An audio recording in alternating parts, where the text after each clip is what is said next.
Welcome to Geeks of the North, a hobby and gaming podcast from La Belle Province. This week we're in the bunker talking tournament prep. Templecon's around the corner, and I'm backed into a corner. So the guys are going to help me prep for the tournaments. So sit back, relax, grab a paintbrush, and enjoy the show.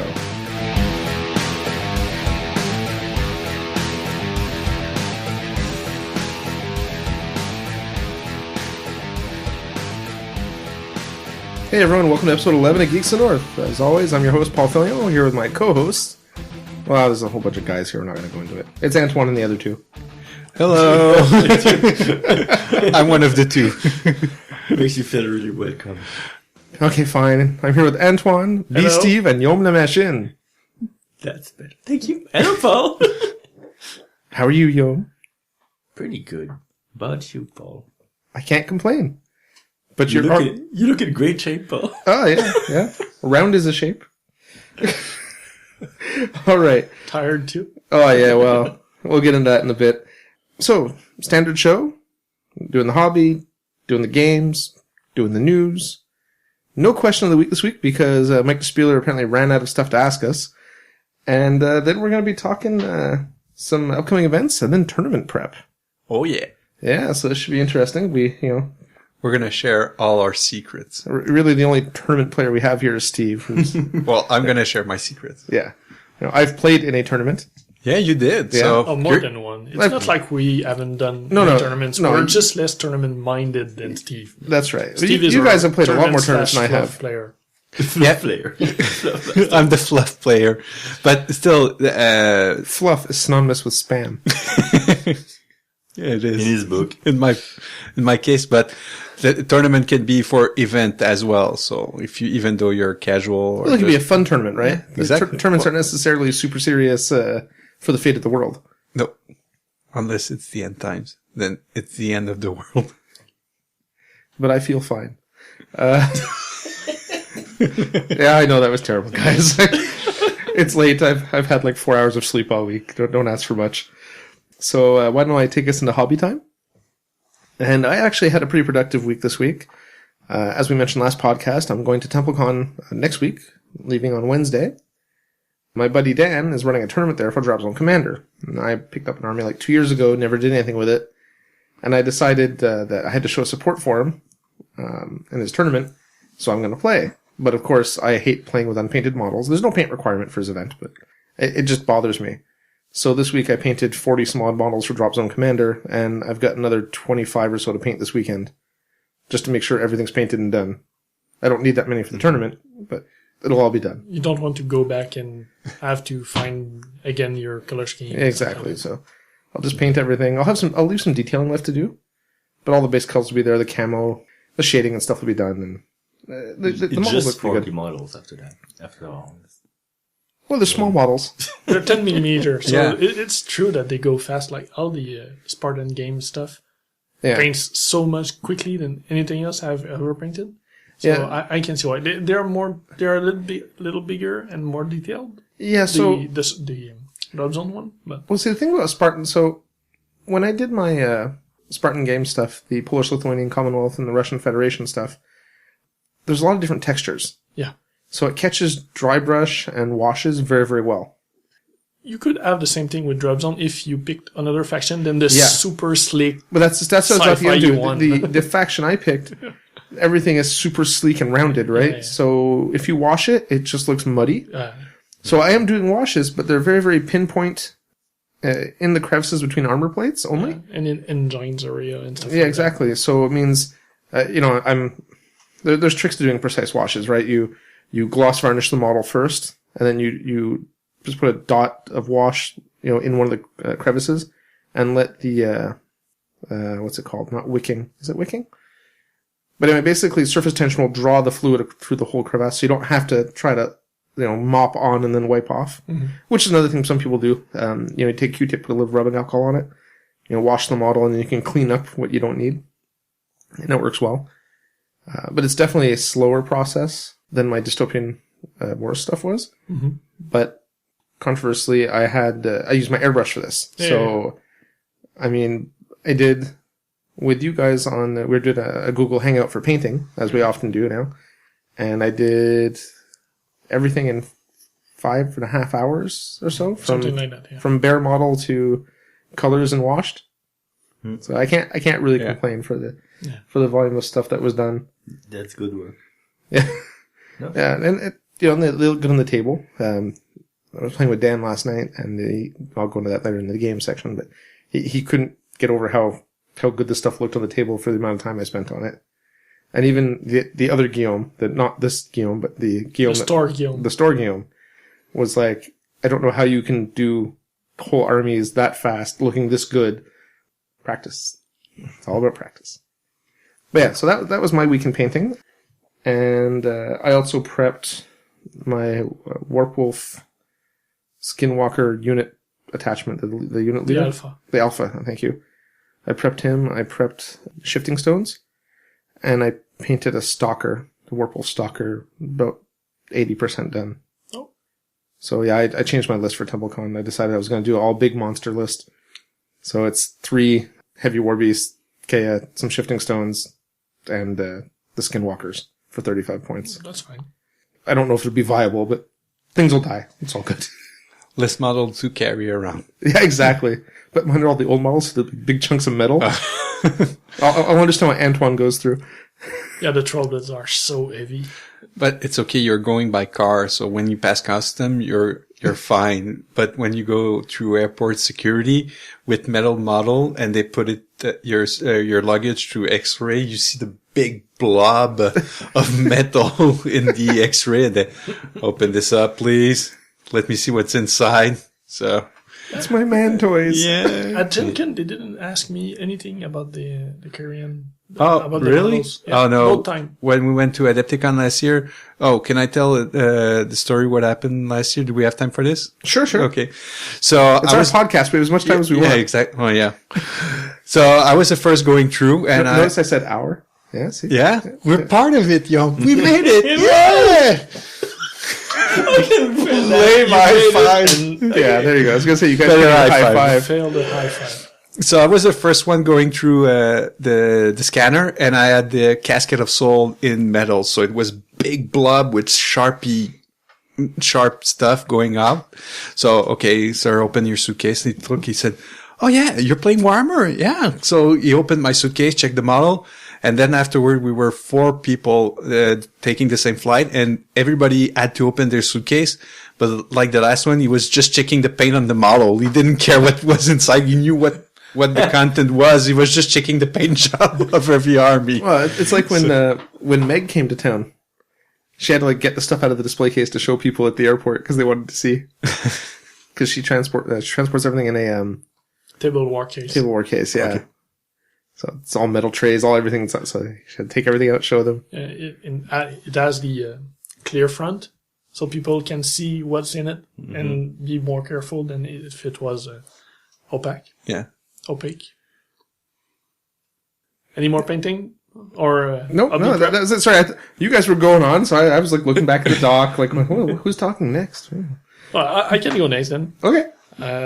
In the last 2 weeks, I was able to finish the fell color I started, that I mentioned in the last show. I also finished the Relic Knight Pacer. I started back 2 weeks ago too, for my son. And I did Super Dungeon Explorer, Cobalt Gouger, the little metal dudes from before the game was something existing for real. Yeah. Back in the metal blisters, right? Yeah. It looks really good, but why? Why? Store Guillaume had one extra. He didn't know what to do with because he already had the game in plastic, and he gave it to me. I don't know why. He didn't want it, and he asked me if I wanted it. And the skin was already done in arcane blue. That's a peachy color. Yes. And that's why the color he is right now is that. And it was on my desk, and once I was done with the Pacer, I was looking at my desk and what projects I wanted to start. And they were all big stuff that I needed the airbrush for. And I only have maybe an hour at night right now. So just setting everything up was too much work.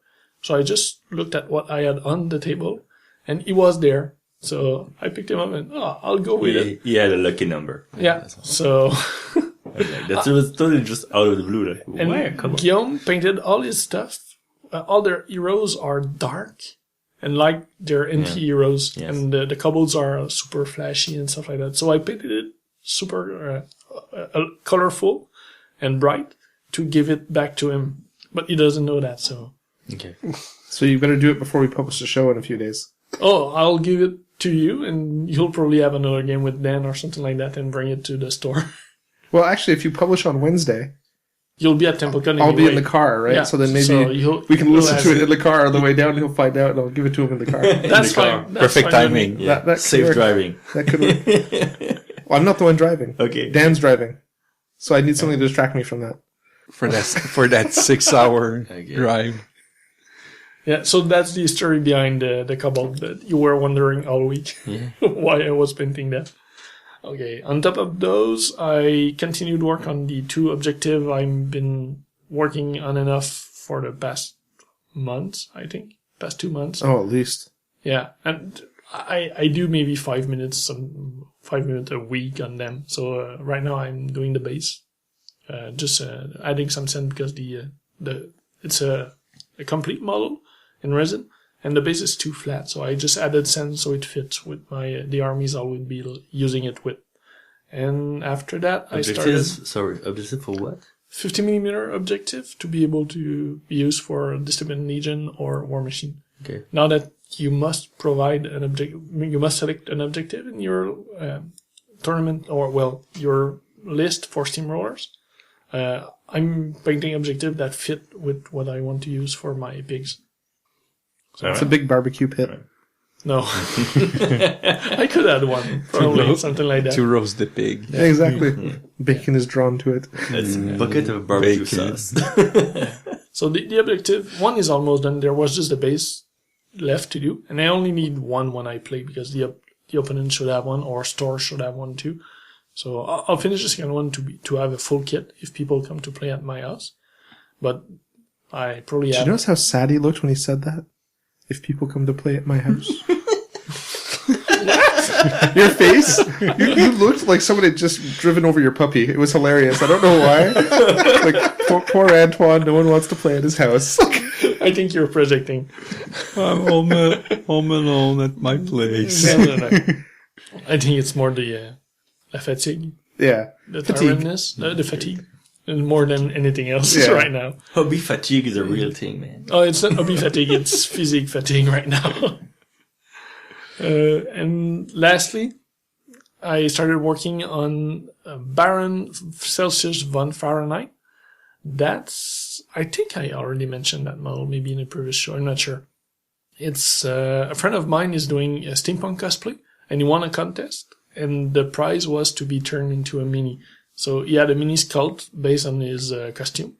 And I've had the base done for over a year right now, but the model was always there on my table, like the little gouger. So it was on the table, and I decided that it was time to clear the table, and I started this week. So it's probably a third of the way done. So I still have work to do on it, and it's really small. So it's after doing works on Troll and Chibi model, going back to maybe 25mm real scale stuff it's hard. Yeah, it's a big difference. Yeah. Can compare him to the Black 13 for those who know. Yeah, and I think Yeah. it might be shorter. It's more 25 than 28. Wow. So Because they're he's small. The Black 13 are They're small. Yeah. You know what's funny is I never actually, like, you've mentioned him several times. Mm-hmm. A couple times on the show, and a lot of times over the last couple of years I've known you. I never caught the name. Yeah. No, I don't think I ever mentioned the I name. love the name. No, I think you actually had, because it Maybe. looks familiar, but I never actually listened to what it was. The Baron Celsius von Fahrenheit. Yeah, and he has a giant box on his back and instruments and stuff like that. And I think it's supposed to be like a giant thermometer or something like that. Oh, So okay. it goes with He's the a name weatherman. and everything. Yeah, Steampunk Weatherman. that I'm not sure, but the name I know. And that's it for my hobby. Steve, you're up. Well, for a change, I painted more elves, and assembled elves, but this time it's dark elves instead of wood elves. Fluff elf. Fluff elves. Since now I can add dark elves to my wood elves list, so why not? Yes, right. The Eternity cheese list. Yeah, exactly. Fluff list. The fluff list. Eternity fluff list. It looks fluffy on the table. You got the guys with the giant skulls. You got the guys who are wearing trees. And you have the guys whose noses are stuck up in the air. They're very, very well fitting together. But with GW, you're fine because everything has skulls, so they all blend together with the skulls, so you're fine. That's right. There's an element to tie them all together. Exactly. Tie them together. The skull tie all the army together. So it's fine. And also for a change, though, I painted the Frostark Phoenix, and it's been a long time I painted the big model.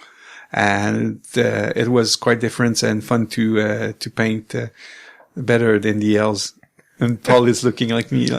He really wants me to start singing "Let It Go" because I was showing it to my girls and they said, "Oh, you're painting something from Frozen." So I heard you sing that song. I don't know how many times this week. Every time we did a hangout and you were painting that thing.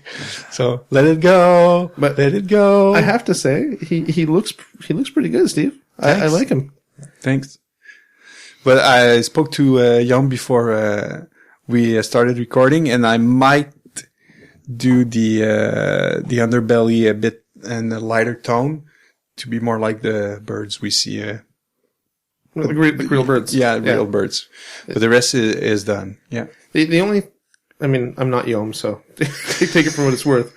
The only thing I could see is that the color transition you have, it looks better in real life than it did over the camera. Because over the camera, I couldn't see any color difference. It looked like one thing. But there's not a lot of contrast. Yeah. I don't find. But it still works. Good radio. It depends on the light, I guess. Well, good radio. We can put pictures up. Yeah, We have a Facebook page. We have a website. People don't care what your model looks like. I know. We talk about it. And it's fine. 2015, man. Well, actually, if people want to see it, I'll be at the tournament on the 21st in Gatineau, so people can see it in person. Yeah, what really amazes me is the next thing in the show notes that you did. What failed at the tablescape mission? No. You actually painted some other models. What, the Wardancers? Yeah. Yeah, I started the unit of Wardancer. Those aren't broken. Why would you paint those? I know. I told you, I'm a fluff gamer. There must be a trick, though. Did you find some sort of broken combo that we don't know about? No. Seriously, not really. Just because I needed a unit to hide a character. And since they're skirmish, they can move around and hide the character, and it can be mobile and support the rest of the army. So that's why I've put Wardancer. And they're actually, with some buff, they're decent in combat. Yeah, if you get the right lore of magic. Yeah. So if you have a lore master, you're fine because you have... Well, especially now in end times where everyone's a lore master. Exactly. No, but the lore master from the IL, so he helps the unit. But no, I tried it couple of times, and I started to paint them because they made the cut. I'm gonna play them. And you also make some odd choices sometimes. Like you relish at trying to make the bad choices good choices. That's not your thing. Like, didn't you do the Tomb Kings? It was Tomb Kings last year you took to Adepticon, wasn't it? Yeah.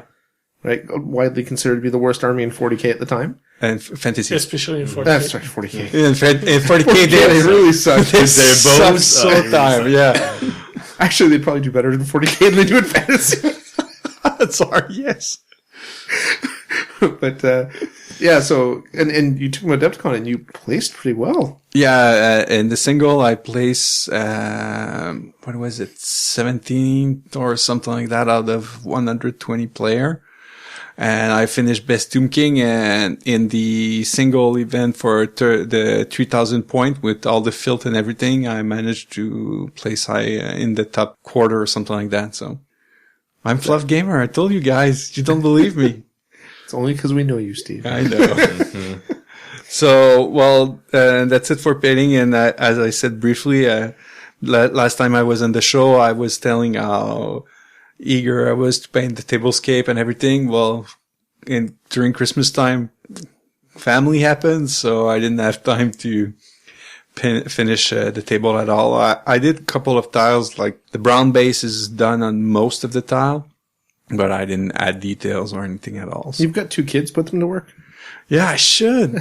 Especially the oldest one. She's old enough to make jeans for Gap, so she could paint. I was gonna say, if this was China, she'd be making models already. Yeah, I know. Well, actually, she would be farming at some MMO, but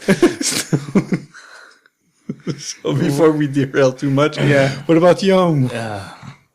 Okay, I'm gonna go back to the holidays. Yeah, it's a bit cheating. That's You always okay. do that anyway. Yeah. So Yeah. So because I did a push for me for my access units, I painted like 20 models, like five heroes and 3 units of 5 guys, just in order to be able to play the Blood Cross Corps team like fully painted infantry. So that was more like rushed painting. That was a little gift I was giving to myself before starting on the slower work of doing my crystal brush entries. In the past month so far, I have completed Lostarot Markosias, the Markosias for Anima Tactics from Cypher Studio. Yes, Paul? Sorry. I'm just laughing at the need to emphasize the name in some sort of cinematic crazy way. Alright. It's okay. It's part of your charm, Yaum. We love you for it. I don't think you love me for that. I totally love you for it. Maybe not when I'm editing the show, but right now I love you for it. It's all good.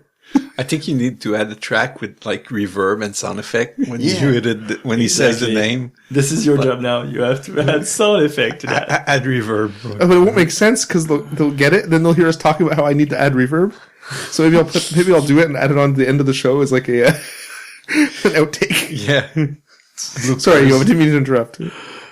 And you did. Well, you pointed out me laughing, and that killed it. Okay.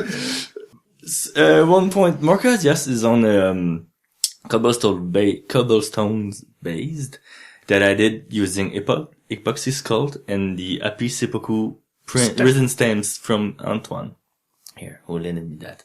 It worked really well. So I did different tests with different sort of textures and cobblestones and settled on that one. I took I think it will look great with that model, like he's fighting a city or protecting a temple or something like that. The other one from Cyborg Miniatures is generic, nondescript demon bathed golden armored angelic warrior, which is in no way reminiscent of Sanguinius.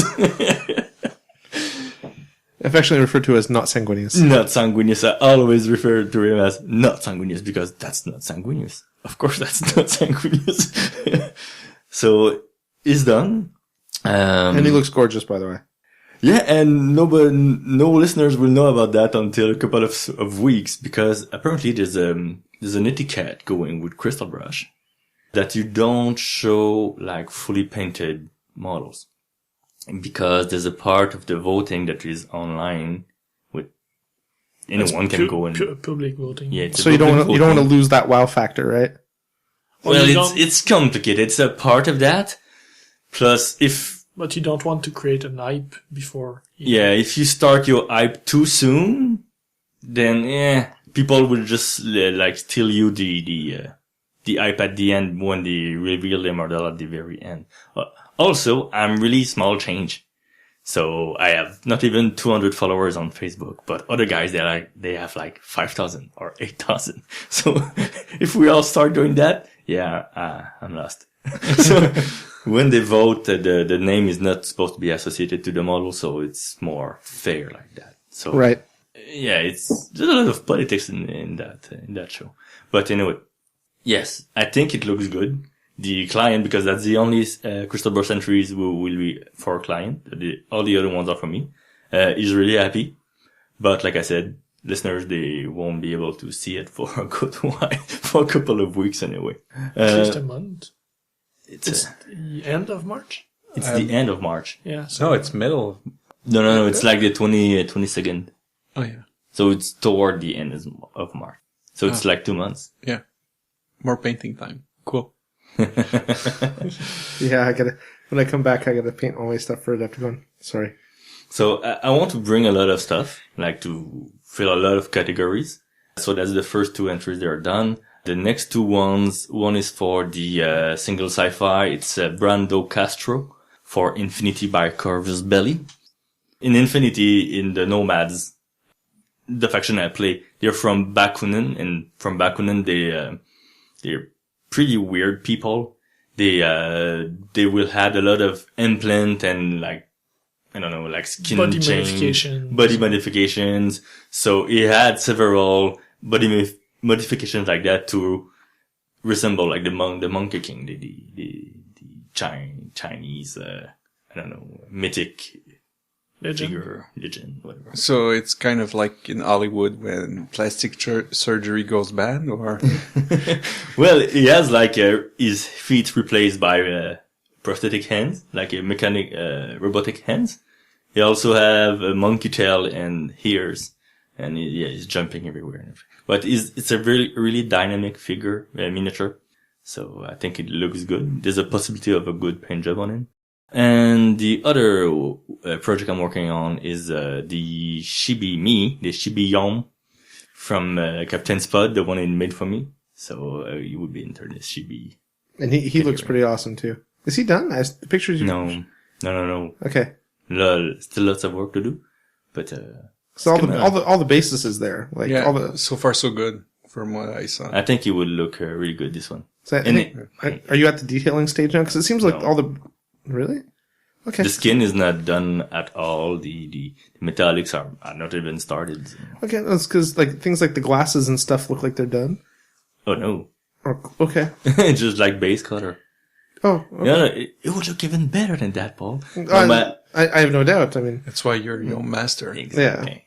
Yeah. But on top of that, this model is really fun to paint. Because it's you. Yeah, exactly. Because it's me. But it's a Chibi too. It's a Chibi. They're so fun to paint. Yes.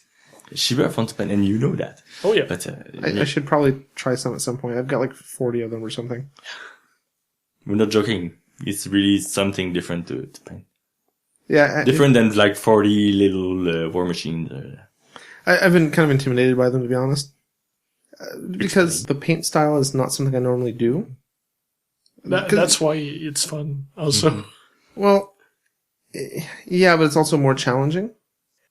And I have a hard time with, like we've talked about before, I have a hard time with colors and stuff, so I just worry I end up with a bunch of like really flat looking, 25 shades of brown armored chibis. Because they're all fantasy chibis I have, right?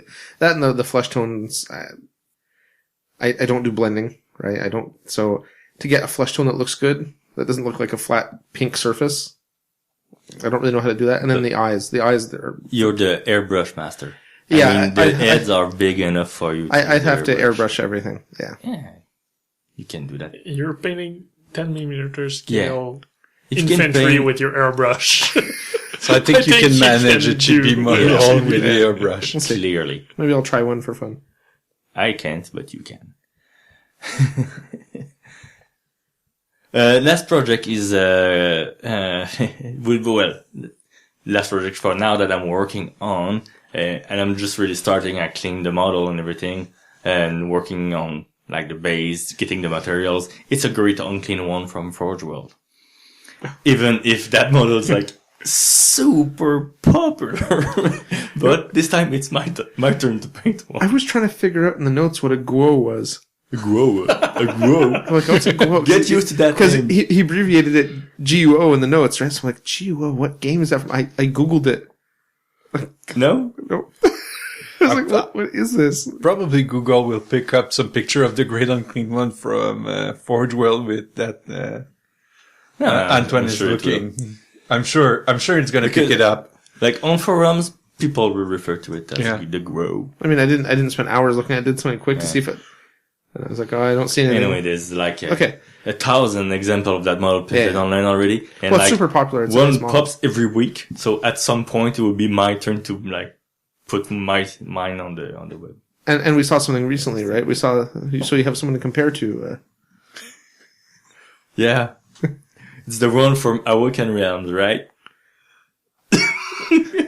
Awoken Realms put one this week. And you go mad from Ichiban and put one the week prior to that. Yeah, I didn't see the Awakened Realms one. Okay.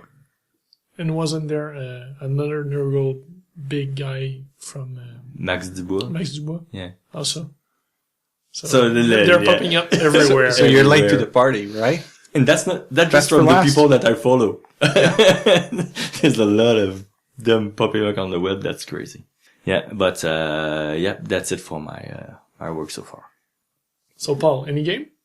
You Yeah. already mentioned some, so go more in detail. Yeah, so I actually played a few different games. So a couple weeks back, myself and a couple friends of mine, JS and Chris, wanted to play some board games. So we got together for an afternoon and we tried a couple different things. We played a game of Cosmic Encounters, which I'd never played before, which is a space conquest game. Super simple rules. It's something you can teach someone in 5 minutes. It was a lot of fun. I won. That makes it even more fun. There was some angry talk during the game. Apparently I'm a bit of a jerk. Who knew? And then, Yaum knew. He's got his hands up there like, ooh, I knew. So then we decided to move on to something allows you to be even more jerky. We played Boss Monster, which is, I don't know, is it kind of like a tableau building card game? Is that how you describe it? The idea is that you're basically... A dungeon building. Yeah, you're basically, you play a boss monster in a dungeon, and it's all the cards are done in 8-bit graphics, and the bosses are all kind of reminiscent of Nintendo game bosses. Like, there's a giant brain thing, which really looks like the giant brain from Metroid. There's, stuff that looks like it's out of Final Fantasy. And basically you have room cards, and you're building rooms to try to lure, and each room has treasure, and you're trying to use the treasure to lure adventurers to your dungeon so you can kill them and collect their souls. But of course, the adventurers are trying to kill you because you're the boss at the end of the dungeon. You can play cards that interact with your opponent's dungeons to basically make things harder on them. And as you kill heroes, eventually they get upgraded to like they're not called superheroes, but they're... Yeah, at a certain level, they level up. Yeah, there's like... They become epic or something. Yeah, like epic heroes or whatever. And they have magic items and stuff. I mean, the game is super cheap. Yeah. I think with the expansion, it's like you can find it for like $25. Something like that, yeah. And it plays up to 4 people. And it's a beer and pretzel game. It's a lot of fun. I think kind of like Munchkin, but without the potential to go on for 18 hours. Mm-hmm. So it was a lot of fun. I didn't win that one, but I gave it a good try. So that was a lot of fun. And then this week, I've been playing Drop Zone Commander. And I had my first demo game, because the tournament next week, I figured I'd probably need a demo game so I know what I'm doing. And it was a refresher for Dan, who hadn't played in a while. And he played a lot of the game, and he didn't realize how rusty he was until we started playing, and he was like, "Oh, I don't remember this. I don't remember." And the thing is, when he started playing, he was playing version 1 of the rules, so they've been replaced or updated. So it's trying to figure out what's changed, what hasn't changed, and so he's prepped for the tournament. So it went okay. I won the first game I played. That made me feel pretty good about it. And then we had a rematch last night, and I lost, but not by much. It was close. The only problem being that these games started late and finished even later. So on a work night, when you're starting at 11:30 at night and running till 2:30 in the morning, and then you have to get home and get undressed and do whatever, go to bed at 4, get up at 7. It makes it tough. But all that to say, a lot of fun. I really enjoyed the game. I'm kind of annoyed that I didn't try it sooner, since I've had the models for like 2 years. But well put together. Next time I see Dave and Simon from Hawk, I'll have to pat them on the back and say, "Job well done." Yeah, so that was it. Good game. A lot of fun. Dan's a great opponent because it's very chillax. And yeah, looking forward to the tournament next week. Antoine, what about you? Any games?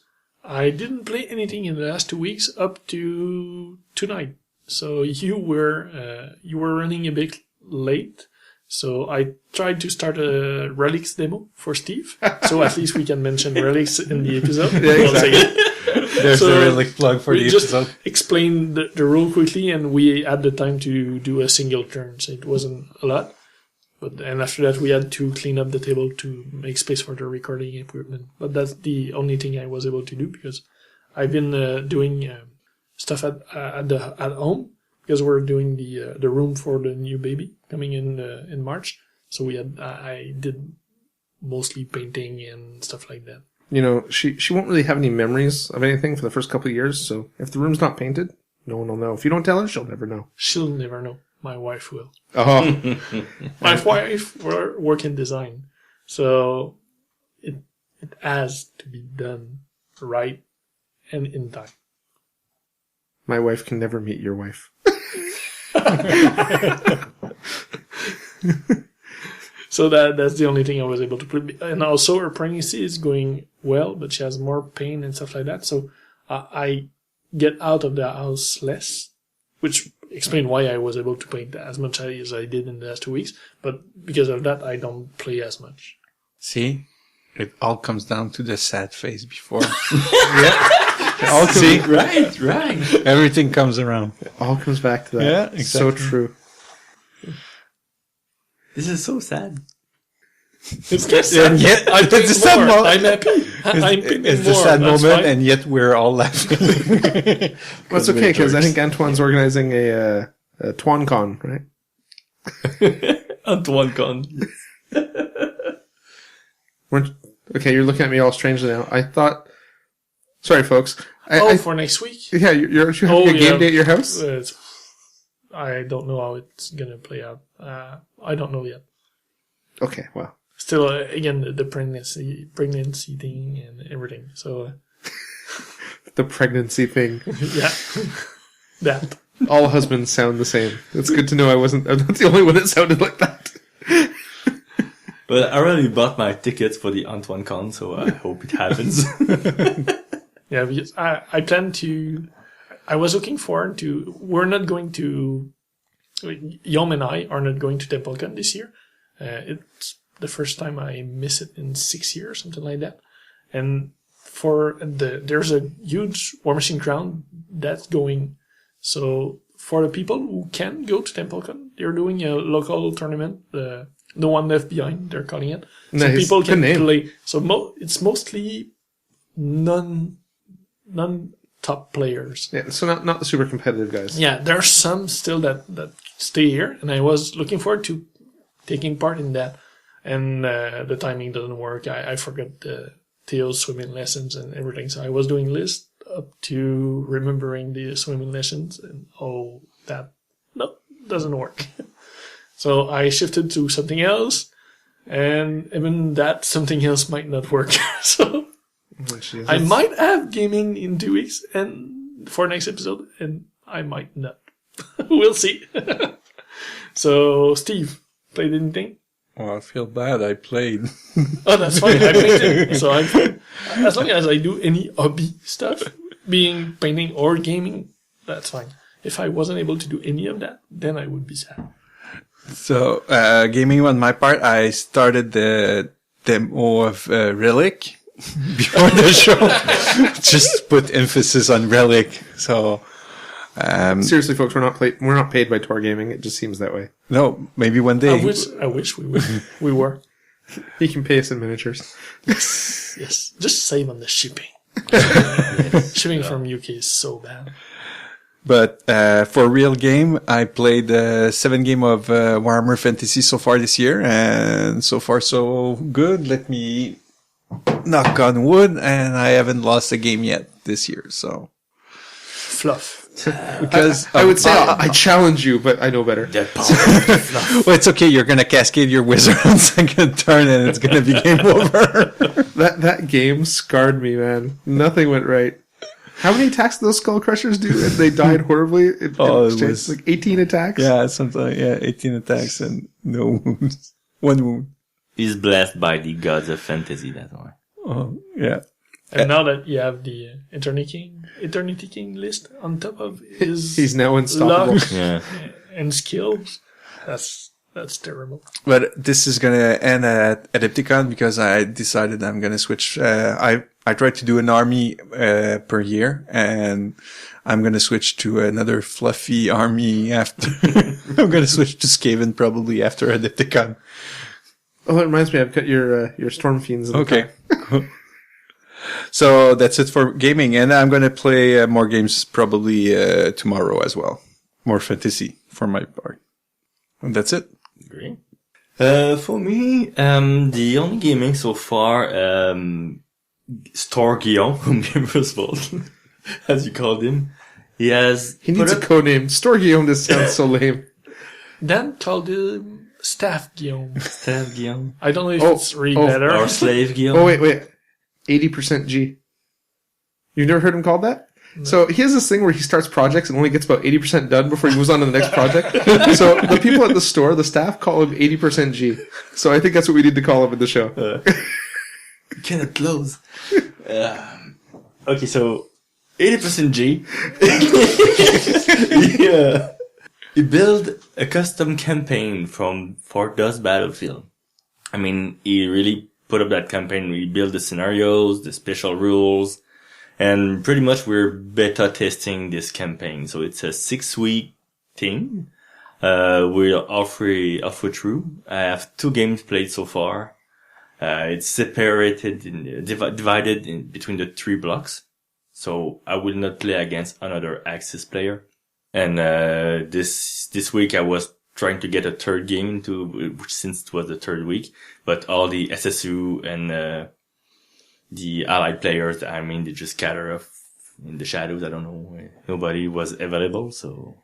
Yeah, I was actually at the campaign. You know how they happen. Yeah, I mean, I was at the store for Minis Night on Thursday, and there was one pair of people playing War Machine, and Dan and I playing Drop Zone, and that was it. So apparently it was a dead week for miniature wargaming in Montreal. Yes. So we meet normally on Wednesdays, but I asked for a game because I'm not showing up if I don't have a confirmed opponent. Well, for sure. Nobody answered that. The only guys that answered couldn't. So okay, we'll skip that one.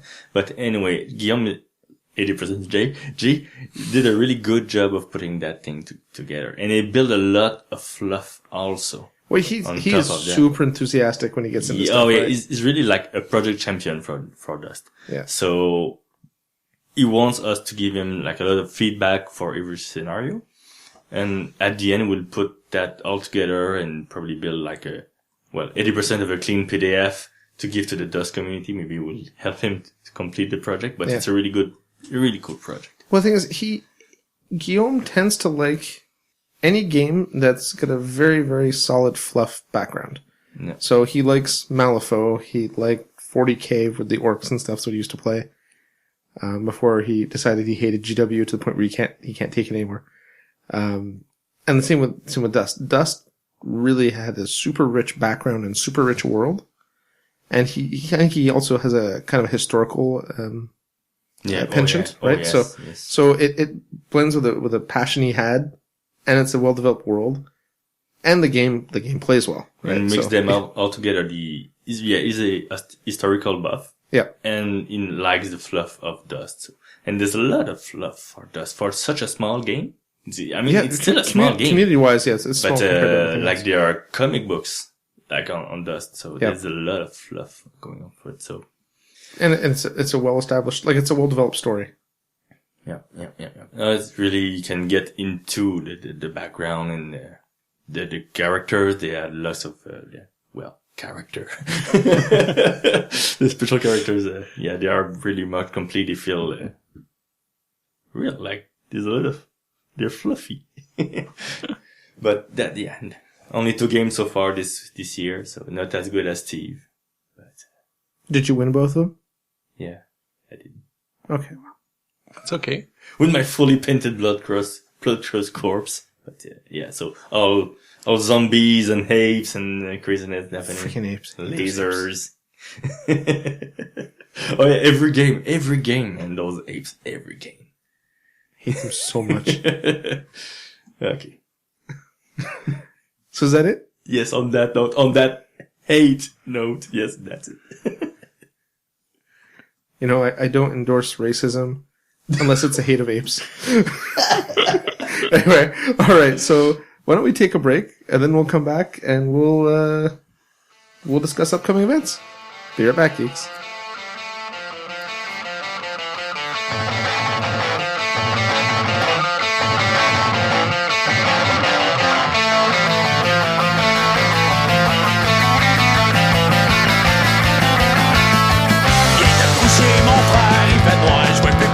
C'est bien que le bonhomme s'en vient. Il est venu voir le pain dans l'heure,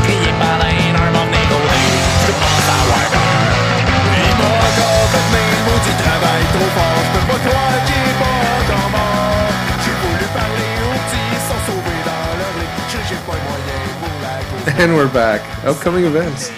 Templecon, February 5th to the 8th in Warwick, Rhode Island. Big gaming event. Several thousand people. Lots of fun.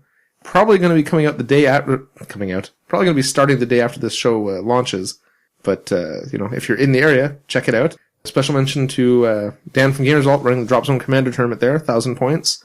I think there's plenty of spots left. So if you feel like bringing some Drop Zone Commander down to Warwick, show up. Next event, Northern Defender Open 7, March 7 and 8.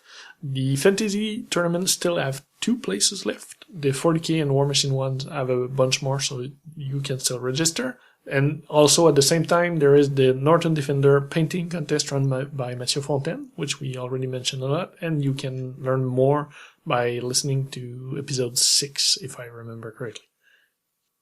That's it. Next one is Canhammer Team Tournament, April 18 and 19. It's an ETC style team event. We'll put the link to the website where more info is coming out every day. Oh, sorry guys. I can continue. No. Funny story, guys. Antoine and I discussed how we're going to do this. He's like, we'll alternate. But I thought he meant alternate between the 4 of us, not just the 2 of us. So that's why I'm confused. So, okay. So, next, it's Crève-Mont-Salle Mega 40K on 28th of March in Montreal. The event pack is out, and it's $165 per 4-player team. Yep. So, I don't know if you folks remember, we had the Crève-Mont-Salle people for the Fantasy on Fest. On the episode for Fantasy Fest discussing it. So, it's a great event, casual, lots of fun. Check it out. Their 40k one is a bit more competitive than the Fantasy one. So you can bring your funny. game. It's not A game because some people might not take it well. It's a casual event. Yeah, but it's just funny that they take their 40k more seriously because it's the less competitive, really truly competitive game, but they take it more seriously. It's funny stuff. Oh, well. I'll probably get some hate for saying that about 40k. But. And the last event, I'll take it out. It's gonna be the Green Mountain Boys probably are gonna run GT in Burlington. Well, it's their gaming group name. It's the Green Mountain Boys. Yeah, no, it was the probably. It probably happened because I know it's DGMB, the Green Mountain Boys, and Quarterstaff Game are gonna run a GT in Burlington, Vermont. The date is July 18 and 19. The venue is set, but it's not known for the public yet. And there's gonna be a website soon that's gonna be up for registration and everything. It's gonna be a singles event, and it's gonna use ETC comp for building your armies. Excellent. So if you want to go down there and beat Steve will be there. Yeah, I'll probably be there cheering Steve on or gluing his models together as they break. But and drinking Magic Hat. And drinking Magic Hat. That's true. True. Nice South Burlington beer. And that event's being run by John Chastney, right? Yeah, with his group. I wasn't sure if he was part of the Green Mountain Boys. Yeah, okay. He's part of the Green Mountain Boys. Because I know his name because he's been on a couple podcasts. And I know he talks to you and he says he listens to the show. He was at Chaos Lydic too. He was at Chaos Lydic and in the Open as well. Right. Because I think I spoke to him briefly. Yeah, and we can do a brief shout out to John, who's probably skiing right now while listening to the podcast. I wish I was skiing right now listening to the podcast. So no matter when you listen to the podcast. Yeah, he's going to be skiing. Well, he lives in Vermont, right? Yeah, exactly. That's all they do is ski and make maple syrup. We do better maple syrup, though. Yeah. Well, that's because we drink and make maple syrup.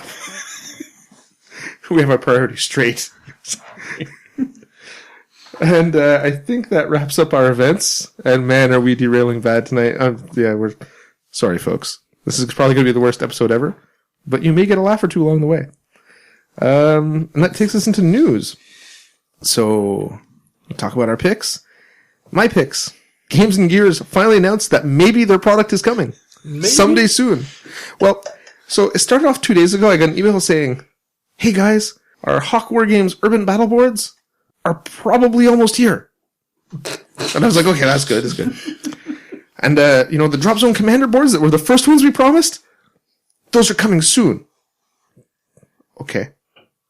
And then today I got an email that basically, repeated everything that ever happened to those boards, like how the factory flooded, you know, and it didn't really give us any more info. It was just Sam spinning his wheels. I love the man, but it's kind of sad at this point. I think he's about a year delay. And again, not his fault. Factory floods, stuff happens. He is being communicative, at least. But I think it's at the point where people are getting a little frustrated, and he doesn't have much to say because, you know, stuff's on the water. It's in a container on a ship. I mean, what can he do? Mm-hmm. But, well, he could give you the tracking number and you can live track the boat.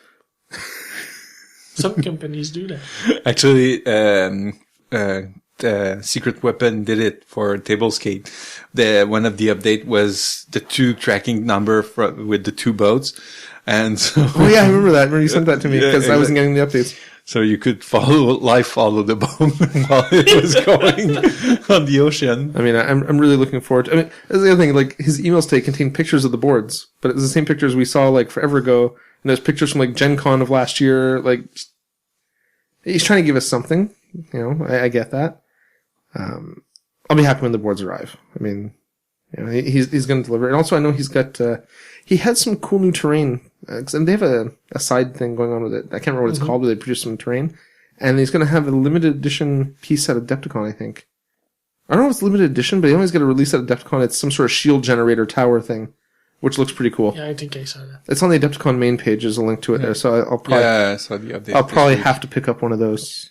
Yeah, it's going to be available there only or something like that. Yeah. Twist my rubber arm. Yeah, you will have to. I'll have to, because, you know. Is it going to be as big as the it looks bigger. Yeah, it's taller. It's narrower, really but it's tall. Because it's like multi-level floors. I think it's 3 level or something like that, yeah. That Okay. was already a pain to bring back. Yeah, so you add it in? Yeah. Yeah. Okay. Wow. They gave a Stupid question. huge discount to be able to not ship them back. Because they didn't On sell the as many last as they day. thought. So I've got like the Gen Con limited edition one, which basically just has a sign out front that says Gen Con. It's the only difference. I think I paid $40 for it. It's a brick of resin bigger than the mixing board here. It's crazy. Steve Hypan has a smaller footprint than the Hin. Yeah, I saw it. Wow. Yeah. It's it's removable 2 roof and 2 level levels with like And full of resin. it's all yellow armor cast resin like the old stuff. Yeah. I'd probably get cancer looking at it, but it's okay because it's an awesome model. I'm sorry, Sam, if you listen to the show. Anyway, other news: Harlequins are back. Yay! So for all us old 40K guys, you remember the Death Jesters and the The clowns. Harlequin jet bikes and all these things. Well, the jet bikes aren't back yet, but maybe someday. They will. Hopefully Probably. they will. Probably because GW will make them gross and sell us But- tons of models. They're back, but I mean, they are here. And they never had their own codex. That's true. They were I think they had a White Dwarf like supplement for like 3rd or 4th ed, and before that, they were a 2nd edition thing, right? They're like an offshoot of they're in the basic army book at the time. The models look cool. The posing bothers me a little bit. I don't necessarily like the posing. They are very dynamic. The details are good. The only problem I have with the models is that I look at them and I see the models from 20 years ago. Better sculpted, you know, but the style still looks like it did with the checkered pants and the stuff, and I never really cared for it. And I thought, well, now they could refresh it, they could make it different, they could do something, and they basically just gave us what we already knew. Which, you know, for the Harlequin fans makes sense. They'll get what they want out of it. But they're plastic, so... Oh yeah, It's no, much better. and the models are really nice. I'm not trying to take that away from them. The aesthetic never appealed to me that much, and seeing a refreshed look of that old aesthetic, I kind of feel like they missed an opportunity there to make them different somehow. But they release a new kind of Harlequin as well, the Solitaire. That's not new. It's not new. It looks... No. Well, it's a new model. Yeah, it's a new model. But I mean, yeah. Solitaires existed before. Yeah, but they released a new model, and it's really nice. It's floating on the rock almost, like he's not touching the ground at all. It's I think if you look at the 360. no, what's this regular Harlequin squad called? Not Death Jesters. Harlequin Troop. Yeah, the Harlequin Troop. All of them look like they're jumping off rocks or leaping through the air because they're all supposed to be acrobatic. Exactly. So they really did a great job with the dynamic posing of the models. Yeah, maybe I'm just not enough of a hardcore Eldar player to really appreciate it. Oh, I think the same. But I'm happy they're back. 'Cause they're an important part of the fluff. like for the Eldar, Yeah. and they were there. I started for the kid in second edition and with the Eldar, so I had Harley Quinn, so I have a soft spot for them. Yeah, I remember how much damage they could do in second edition. Well, I would suspect that they're going to get gross write-ups because GW is going to want to sell models, and they're going to sell us one of those $10, $15, $20 digital codexy things, whatever they're called, the data slates. Yeah. And everyone's going to need them because it's going to be the new filth. So it's like they know us. Yes, that's it for my news picks. Okay. Antoine, what do you got? Cromlech just released Goblin Pirates Crew. You have a thing for pirates, I've noticed. For Goblins Pirates. Well, especially Goblin Pirates, but pirates all the same, I think. I already have 3 or 4 different Goblin Pirate Crew from 3 or 4 different companies. And I might get them too. Someday. There's got to be... we got to do something with them. Oh, I have a plan for it. Maybe that new Skirmish 9th edition Warhammer game when it comes out that everyone's No. dreading. No, I have an idea. I have scenario plan for it, and to do a competing Goblin Pirate Crew coming in a harbor and trying to steal stuff at the same time and killing each other while fighting the sailors and guards on the place. It sounds like you put a lot of thought into this. Oh, yes. We'll have to discuss it at some point. I have sketches of the map and stuff like that, so for the board, for a scenario board for events and cons and stuff like that. So they look really nice. We'll have a link in the show notes to see them. Next thing is Ninja Division and Soda Pop Miniature are releasing previews, but only illustration previews and fluff previews for Ninja All-Star, which will be their next board game. It's you do small crew of ninjas, all chibi ninjas, competing in tournament-style events. And it looks cool. There's not a lot of info out, but it will be miniature-based, and they will be fully assembled plastic, alas, so the Super Dungeon Explorer. So I can't wait to hear more about it. Will they have details? The Super Dungeon Explorer stuff has details. That's true. That's true. Really The nice. chibi are okay, so... I'm looking at the artwork now. I'm sold. Sign me up. Yeah. Is this going to be a Kickstarter, or is this... We don't even know. Probably. It's supposed to be out end of this year. Take my money. That's the press release they got out last year at Gen Con. Announced it Q4 for 2015. Yeah, so I'm looking at this. If it's Q4, it's not a Kickstarter.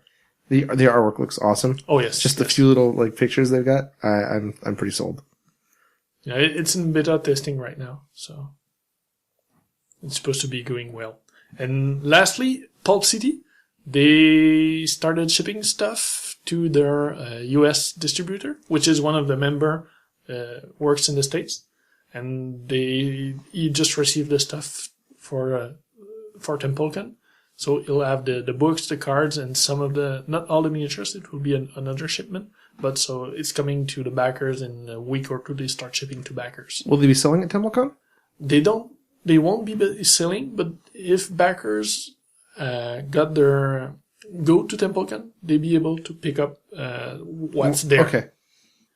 So they already said they asked to send an email to one of the crew member to be able to notify him so he can bring the required material, and he'll be doing demos. Okay, also. so I'll definitely try out the game because I've been interested in that for a couple of years now. Oh yeah. And I know you backed the Kickstarter, so Yes, I have the book and the cards coming. I don't know if you can arrange them to ship it to Templecon. I'll pick it up for you. I asked it, but I didn't get an email back. But they are probably swamped right now, also. So maybe send them another email just to check. I don't mind. I'll get it maybe 2 weeks after. So at worst. So yeah, but I can read your book while I'm at Templecon. yeah, that's true. You have a Think of tablet. me. You can Think of me, already Antoine. I can give you the PDF. The rules part is available in PDF, and I can give that to you. Well, fair enough. I can read it off my iPad on the way down. Yeah. I got 6 hours of nothing to do since I'm not driving. This will take your mind off Dan's driving. No, but it's I have fun. no It's idea. fun to make fun of Dan. Okay, yeah. It's not just you I make fun of. I make fun of all my friends. It's kind of how I show affection. He doesn't like me. I don't. Yeah, that was what I was saying. He doesn't like me either. Don't make fun of Antoine. You're always picking on me. I'm the scapegoat. It's like in the family. Some people are easier to tease. Some people are weak. They react more. They react more. So you're like the reactive kid in the family. Yeah, I'm the short guy. And that's it for my picks. So Poor Yaum. You're the special kid. special need kid. Now. God. Well, he's redheaded. This dragon is fun. It's getting pretty bad. I wouldn't make fun of him if he was special needs. That'd be mean. I know. I'm not that bad. You're up. Yeah, okay. So, for my news, Are we off the rails today? Okay. I have two Kickstarter. I have the Mears miniature Lord Bane Beast Kickstarter.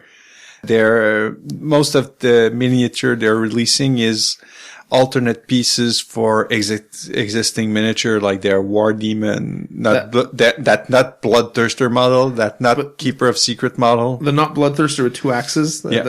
That's pretty cool. The alternate bits they're selling. Yeah.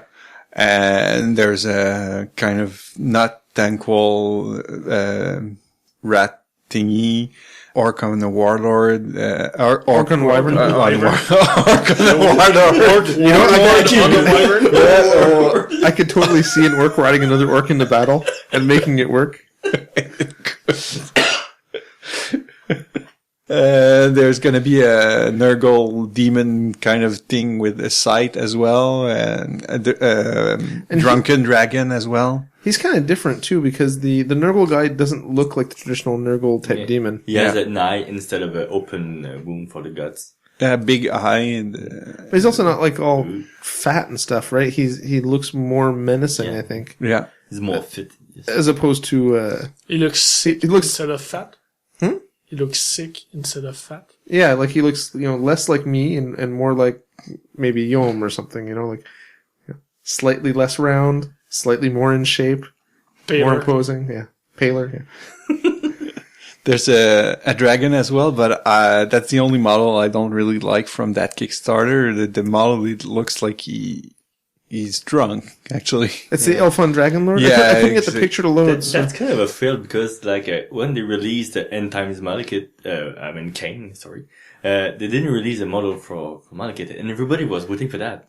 And now Mears is offering one, but the dragon looks weird, like drunk or dancing.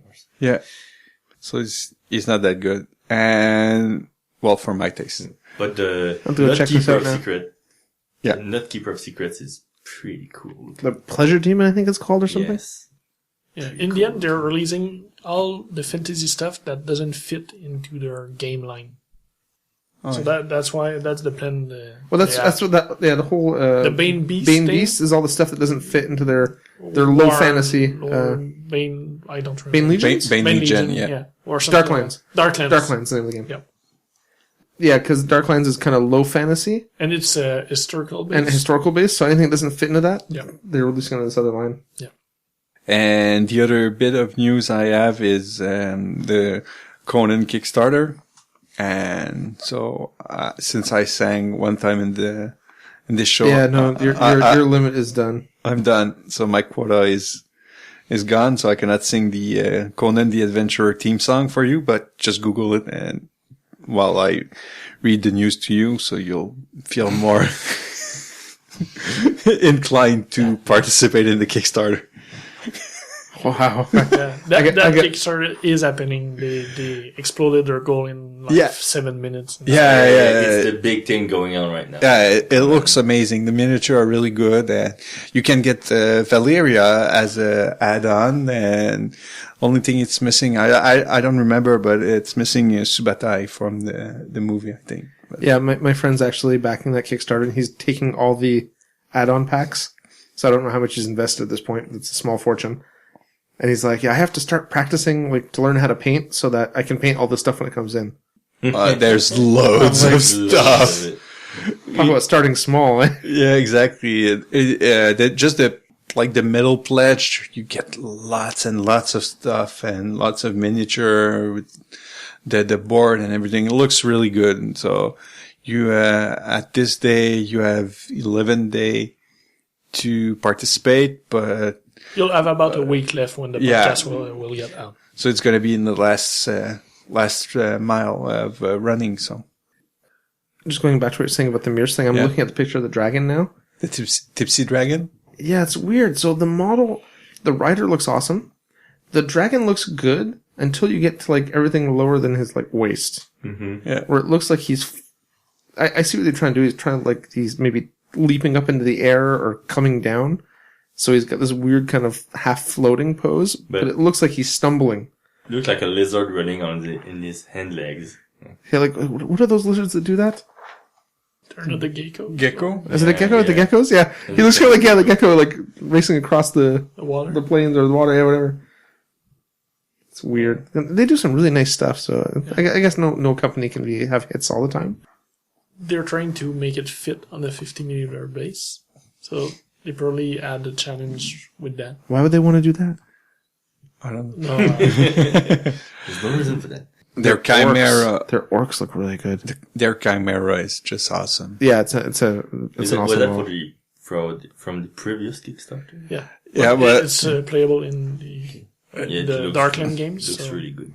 and they tease it on Twitter that they're gonna update the heads and the tail, and it should be unlockable in that Kickstarter as well. But I don't know if that's gonna come up in this Kickstarter, because it doesn't seem to be doing as well as the other Kickstarters. I think so. It's slower than I mean, the it's past. It's got 9 days to go. Their goal was £5,000, and they've got £16,000, which is great.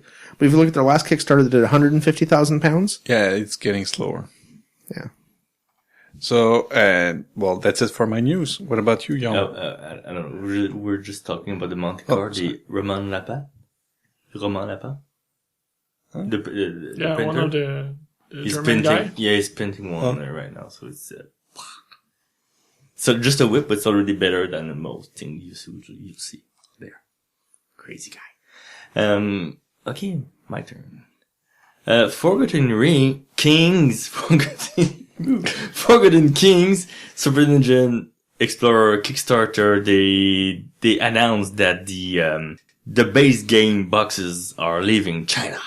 Whoa! So they're in the same week that this episode will be released. So yeah, so it's coming, people. Maybe they shared a container with Games and Gears. I hope not. So it's like a living game of Battleship or a container ship. You're gonna sing the Games and Gear one. No. But that was actually That's battleship. Oh, you completely made me lose my train of thought. I was going to say that that delivered pretty much on time, though, right? They were calling for December, so they'll have maybe 2 months. That's not bad delay. for It's production not out that of bad. China. For Yeah, the base game will be delivered with all the add-on that were included in the base game, but the extra stuff like the extra warbands you could order, they will be coming in after Chinese New Year because they were not able to finish production before. and everything They shuts adapt. down in China for New Year. So all the rest will come. They have a monster box that they did only for the Kickstarter stuff, and it will be coming after in a second shipping wave. Makes sense. Okay. And lastly, But not least. but not least, Antoine here is launching his own painting commission service. So, where can we reach you, Antoine? On Twitter mostly, at Antonio Berg. If you want to reach me, that's about the only thing I have right now. I haven't done any website, or I'm posting on local forums, but that's about it. They could also ping you through the Geeks of the North email Yes, they could. or our Facebook. I mean, I don't mind sharing that with your new endeavor Right while you're now- getting set up. Right now, it's more of a side thing. We have a project with We Yaum and have a other project. other local painters to do a group studio. So I'm working on that because I don't have any commission. I'm open to commission, but I don't have any right now. So I'm working on the studio stuff while the other guy make money and paint. Yeah, I remember I was trying to get in on that as like I'll do the schlepp work that no one else wants to do. Yeah. But anyway, Antoine got some free time and you already know how well he paints. So don't hesitate. if people also, want, you not only do miniatures. no, that's true. I do some small boards, or if you need a display tray for an army or stuff like that, that's the kind of thing I could do. I don't take big projects because my time is limited, but I can take like display, but not a full gaming table. I couldn't do So a that display board for an army, yeah. or and or for a small painting, 2x2, a small 2x2 board for a game like. yeah, like I did for Endless Fantasy or Yeah. Brushfire. And for the painting side, I only do eye level. Well, for my painting skills, eye level or display level. I won't do army wide painting. So I'll take small projects like units, but like not a fantasy of 40 hordes models. So or so stuff no, like that. so I can't commission you to paint my night goblins, or Or my Skaven. A warlord maybe, but not the unit that goes with it. I can get an Antoine original. But you could do it, but one by one. Take 10 years. I won't take 40 at a time, but I could paint like a command or something like that. Or like War Machine units are limited to mostly 10 models. So that's about my max for at a time. So 120 slave for my Skaven project is a big no-no. It's a no-go. Well, No-go. depending which year you need it. And There's plenty of commission the painters price for that anyway. go also with the level, and I'm only doing eye level. So if you want eye level Yeah. slave horde, it's your choice. No, it's good though. It's good to see you do that because your level's very, very good. So it's nice to see you do something with it. Because we've all talked about. Well, I know Yaum and I have talked about how we thought it was odd that you didn't do commission work. Well, it's a time question, but it's a time question and a speed question. But in the last 2 years, Your I speed's picked up improved dramatically. speed a lot. So I think I'm able to do it now. I did commission like 10, 15 years ago when my speed was a problem. So I stopped doing it. But now my speed has improved, and I do terrain too. I do sculpting, like the Zonian Guillaume painted for me. That's something I sculpted and casted. So I can do custom work for conversion too. Like in my portfolio, small portfolio on the forum, I have a modified extreme bulk for the Trollbloods, or a converted That's right, 'cause virus and stuff like that. You resculpted like half of his club and like the fingers, and there's all kind. Most of the back and stuff like that. Yeah. Or I did a custom virus because for the Retribution of Syra for War Machine, the virus model is a bit small. It looked like a head shorter than most of the troopers. Okay. I didn't like that, so I went from one of the officer and resculpted all the main body. I guess that was before we started Yeah, maybe. really hanging out and stuff. Because I don't remember ever seeing that. I'll show you pictures. Because you don't have a. You did have a Retribution Looks army. Didn't better you? than Yeah, that's the only model I still have. Looks better than the real one. Cool. Emo. In my humble opinion. Oh, okay. Not And not emo. emo. I was like, Like- emo. I don't. Wearing Next dark thing you know, you're gonna be like, lol, Rolf. ruffle. No, Yeah. that I cannot do. Okay, so yeah, awesome. Okay, anything else? So far, is a better plug than me. So But to You'll for have people your time who at the want end. something painted, the idea we're working on is not to do a full studio like blue table painting or something like that. We'll do like an entry page, and people who want a commission done, they can contact the studio, and we'll just, between the different painters, we want to be like Yaum, myself, Paul maybe, depending on the level or the I availability. pity the person that gets We'll- me. will transfer you to the right person for what you want to do. So it's the idea. So you'll have crazy high level painter. You'll have army. And you'll have Paul. Well, but you can work do armies. really fast, yeah. and For you good have a really result. good result for the time you No, for sure. put on. So it's more like an alliance of painters, Yeah. and the studio is like the entry door, it's like the dispatch. Right. Yeah. It's a good idea. Yeah. specific jobs for specific people's talents. Exactly.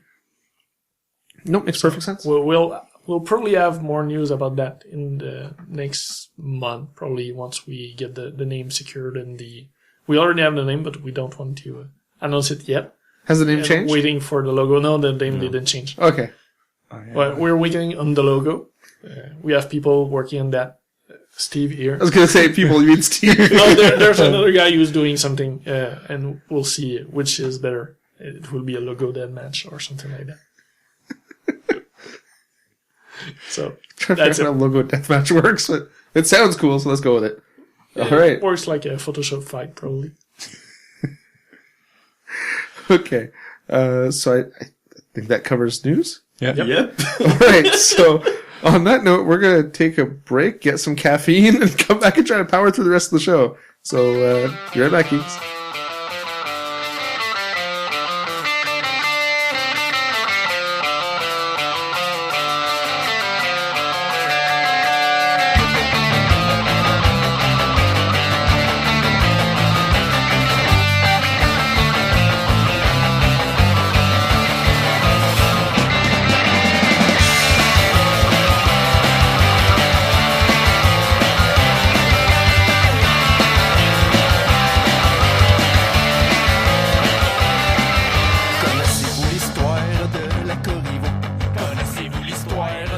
And we're back. So, main topic. Tournament prep. Oh, yeah. Take it away, Steve. Fluffmaster Steve. The first thing I want to say is a word of wisdom. Is no matter how much you plan, how much you schedule, most of the time, if not always, the night before the tournament or the event you're attending, you're gonna stand up all night painting your models, finishing, and being last minute. There's no way to avoid it. No matter how much you plan. Every year I get caught into this. And there's always a point in your schedule, like you say, oh, things are going well. I'm going to make it this year. I'm going to do it. It's going to be fine. And then, boom, you crash and burn and you miss your deadline and you paint all night long. Yeah, I'm looking at that this week for Templecon. Because I'm like, okay, well, I don't have much to paint. Oh wait, I'm buying a whole second PHR starter and a bunch of other models, and I can do that. Oh wait, I still have to paint my Warp Wolf guy, and oh yeah. And you're leaving Wednesday in 4 days? Yeah. But you're not driving, so I heard tales of people painting in the car going to ND Open. So yeah, well, I mean, Antoine and I went to Templecon 2 years ago. 3 years ago. That time. 2 years ago, maybe. No, it was 2 years ago. 3 years ago was it was 2 years ago when we played in the double tournament. Yep. And we were painting Sisters of Battle in the room until 1 o'clock in the morning or whatever. See, It's a classic. yeah, it's part of the ritual, I guess. And last year I was doing the same with the board commission. I was finishing the sanding and the resin on the board for On the Lamb. In the room. Nice. See, that never happened to me, and I really feel left out because I heard that story numerous times. But you're La Machine too. You earned that nickname because of your speed. So and you are crazy planning your year in advance, years in advance almost for your painting. So I can see why you don't have that bug. Bug. So another thing you have to first after making the schedule and trying to figure out if you're going to make it or not. One thing you have to know is book your hotel. It sounds stupid, but Don't wait till the last minute. don't wait to the last minute. If you plan to go to an event, book your hotel. Even if there's a 10% chance you're going to go to the event, just book the hotel room right away. And most of them you can cancel 48 hours or even 24 hours before the event and without penalties or anything, especially in the United States. I know it's possible. And I think most of the place in Quebec as well. So just so you won't decide. So you have a place to stay. Yeah, if you need exactly. And you're last minute, you find buddies and everything. And, oh yeah, we should get a room. Oh, it's full. And then you have to do 20 minutes of car just to get to the event hall and stuff like that. Yeah, exactly. And travel your stuff into your car and everything. So if you do that, you can drink less because you need to drive back to the hotel and stuff like that. And don't get with the party. then you're all left alone, like Antoine is in his basement. So you don't want that. After that, well, buy your ticket. It sounds stupid, but plan to buy your ticket for the event before it's sold out. Some events are really getting sold out quickly. You laugh.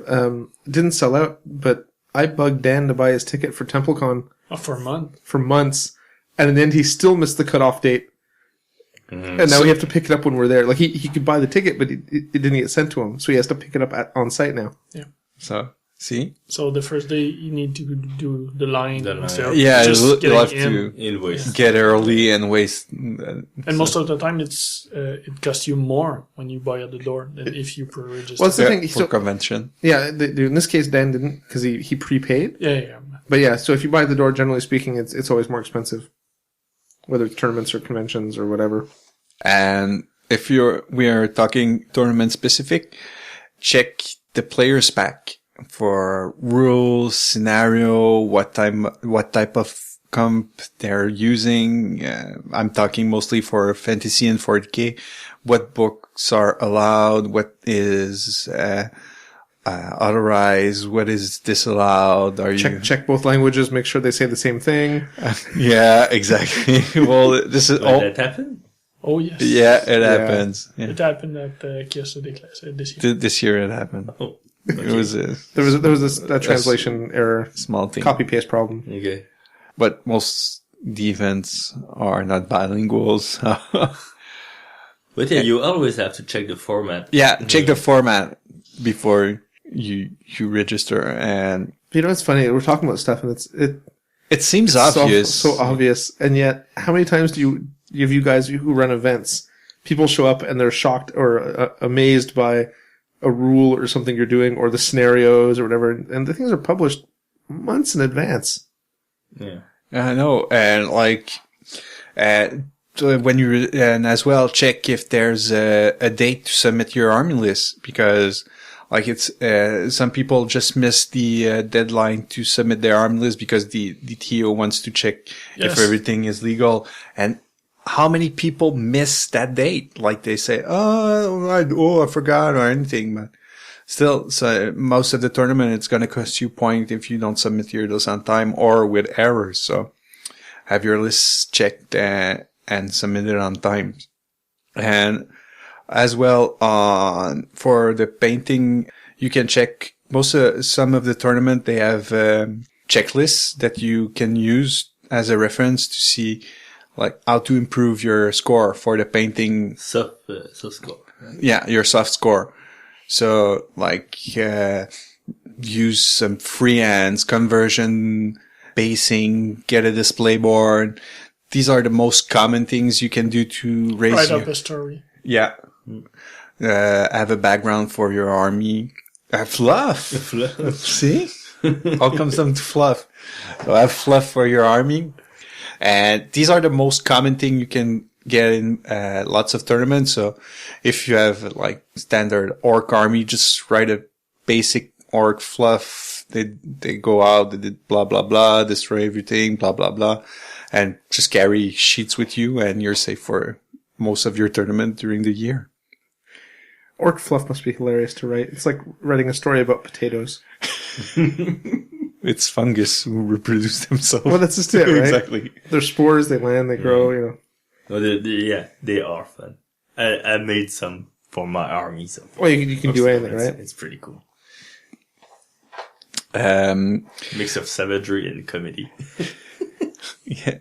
Another thing is, while planning your army, do lots of test game. The more you do, the best it is, because you're going to be more at ease with all the rules and the synergy of your army when you're at the tournament. And it's going to be more fun for you, but for your opponent as well. Even if you have a dick army, A fluff army. sorry. More editing for you. No. Okay. So if you have your bad, If your army's called Richard, it's okay. exactly. So if you have a filthy army, if you know how to play it and you're not too bad while playing it, it's gonna be easier on your opponent. So Probably easier on your sportsmanship score. exactly. So so know your army, know your rules, and be really prepared. Like, Well, that's the thing about like practicing your list. And you said something earlier about knowing the scenario pack. yeah, Like practice those scenarios. exactly. Or in Warhammer Horde, I mean, you know it's gonna be either like a steamroller or hardcore, so practice those scenarios. With those time limits. Exactly. Also. Practice the exact format, and you practice the list you want to bring. That's how you get speed, and that's how you will see if there's a hole in the army. Like, oh, I cannot cover for that type of army, for that type of scenario. I got no answers for that. So that's how you fine tune your list, and you get more speed and more speed. Because you cannot waste time finding the synergy or finding an answer during a game. At the tournament. And the thing is, it not only will it make your games faster, it'll make them more enjoyable. And it's also good to know because your local meta might not play with some rules. And you might get to the tournament and like for Fantasy Blood and Glory at I don't know how many Adepticons ago. Some people don't only do battle lines, but they had a scenario with Blood and Glory, and the guy lost the game before starting Because he had no fortitude? He didn't have enough fortitude. Or you only had the general and the BSB or something, and that was it. Yeah. So he auto-listed the game. At Adepticon, they always have at least one of the scenario that's pure blood and glory, Well, so you have to be prepared. A lot of people who aren't tournament players or whatever, they play most miniature, and I don't understand why you would, because I find it incredibly dull, but a lot of people play most miniature games in a battle line type scenario. I'm just going to beat your face in, and you're going to beat my face in, and when one of us is dead, the other one wins. Mm-hmm. Which, in my opinion, you're missing the point, right? Yeah. You're taking strategy out of the game and turning it into a beat stick game. Just bloodshed. Yeah. Rock, paper, scissors game. That takes 4 hours. Yeah. And depending on the game, some armies play more toward the scenario than toward the bloodshed. So some armies might be disadvantaged if you play like that. It was going. I'm just going to drop some commanders as a reference because I've been playing it this week. The army I play is very, very tough. They have good guns. They're very tough, but they're super slow moving. If you were playing in a, just a battle line type game, it would be hard to deal with my army because their big disadvantage is that they're super slow. So they have a hard time getting to objectives and, but if you take out the whole objective part of the game, well, you've unbalanced that army because it's based around these scenarios. Mm-hmm. Right? That's how they balance the game. So you're inherently change how the game plays when you start dropping stuff like that from gameplay. It's like fantasy. Balance is built into it. Yeah, that's like fantasy. People that just ignore buildings. Yeah. Well, you go to a tournament and they're using buildings, and some guy, Congo lines all of a sudden teleports into a building, does something weird, and you're like, what's going on? Well, that's totally legal. It may not be the fluffiest thing to do, Steve, but it's that's funny. It's okay. I did it once. Yeah, I know we talked about it. That's why I mentioned it. But it's important to know. Even if your meta doesn't do it, it's important to know the rules. The only way you're going to do that is by playing the scenarios and practicing the game before attending the event. And talking about meta, that's another thing you have to know before going to a tournament is know the meta. Like, what's the new broken field that's going to be allowed at the tournament? Be prepared for that because odds are this field is going to be present. So you have to kind of, when you're going to a tournament, most of the time you know it a couple of months in advance. So watch what's coming out and what's going to be allowed. That's higher level. I mean, you have to really do research, like online, what kind of army wins tournaments, and you have to prepare for that. And I don't do that kind of thing, but I know that competitive players, they do that kind of thing. So every game is the same. Like, you have to have an answer for, I know I'm going to face that power list. It's sure to be there. So and I think that's easier with some games than others. I think if you look at 40K in Fantasy and Privateer Press, where tournament stuff is published and there's lots of tournaments, so you can collect lots of data, is one thing. But doing it for a smaller run game like Relic Knights or Malifaux might be more difficult because there's just not as much data out there, so it's harder to get a good sample. But they also have a slower release rate, so it's less The of meta a problem. changes, The meta changes slower. While look at 40K, they have a book a month at least, and the meta changes really fast. Or War Machine stuff comes out for every faction 40K, every month. the meta doesn't change that fast. Tau and Eldar still win. Yeah, exactly. And Yeah, you- but they have a balance problem. It's not the same. but if you bring to Imperial Knight, it helps you as well. So. Take War Machine. You go back a year ago, and Mega Armor wasn't a problem. But now, with the Meat Mountain list and Fist of Alak and stuff like that, that's all kind of lists that have high armor and multi-wounds infantry that people have to deal with. And most lists a year ago were not able to deal with that because it was not in the meta. But that's not one release, it's release over months because they release stuff every month. So you need to stay up to date. And that's the thing that keeps these games fresh, right? Is the fact they evolve. Yeah. Mm-hmm. And, we're talking about fantasy a lot. And it's because fantasy is one of the games where the meta changes quite a bit. And so up to recently, or even still now, we see lots of fast cav. That seems to be the thing. new Atmos. Avoidance. Avoidance list. Avoidance lists. But now we're starting to see the return of like the big block infantry, which was beginning of 8th edition, right? So it's like cycles. Yeah, and like before all the fast cav, we had a kind of wave of monstrous cav. Like all the army had lots of monstrous cav, so you had to be prepared for monstrous cav. Now you have to be prepared for elves because elves are everywhere, especially with the combined list from Kane. You're gonna see more and more elves, so you have to know what's more and more in attendance in the meta to prepare yourself if you want. To not die. How to deal with those wild riders. Yeah. The war dancers, man. The ward answers. Stealth Field, the war dancer. But it's funny hearing people talk. I listen to a lot of podcasts, most of them fantasy, and a lot of them, aside from Garage Hammer, are all tournament based, right? Yeah, most of them. And you listen to the guys from Chump Hammer, Pete, and he's talking about how he's using Eternal Guard. And how he took a giant block of Eternal Guard. I'm like, why would you take Eternal Guard? I mean, I know they're stubborn. I know they're good as a pit. But he's like, well, you combine them with a poison forest, and all of a sudden, they start stacking stuff. And you're like, oh, I never thought of that. Oh, okay. But that's how you tell a tournament player, right? They're constantly evolving the game to try to come up with something new to catch people unaware. Exactly. Mm-hmm. And that's part of what Yaum said earlier, like do research and listening to look for synergies. Yeah, right? and listening to podcasts is part of the research nowadays because it's not only forums and like it used to be like forums and blogs. You have more sources like Twitter and the podcast that talking about lots of tournaments everywhere. I want to emphasize what Yaum said also.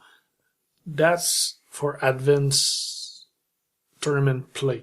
Yeah. If you do local events, you do a tournament at your local store, you don't need to do as much of that. No. You play in your local meta, you already know it. You play probably to a lower level also.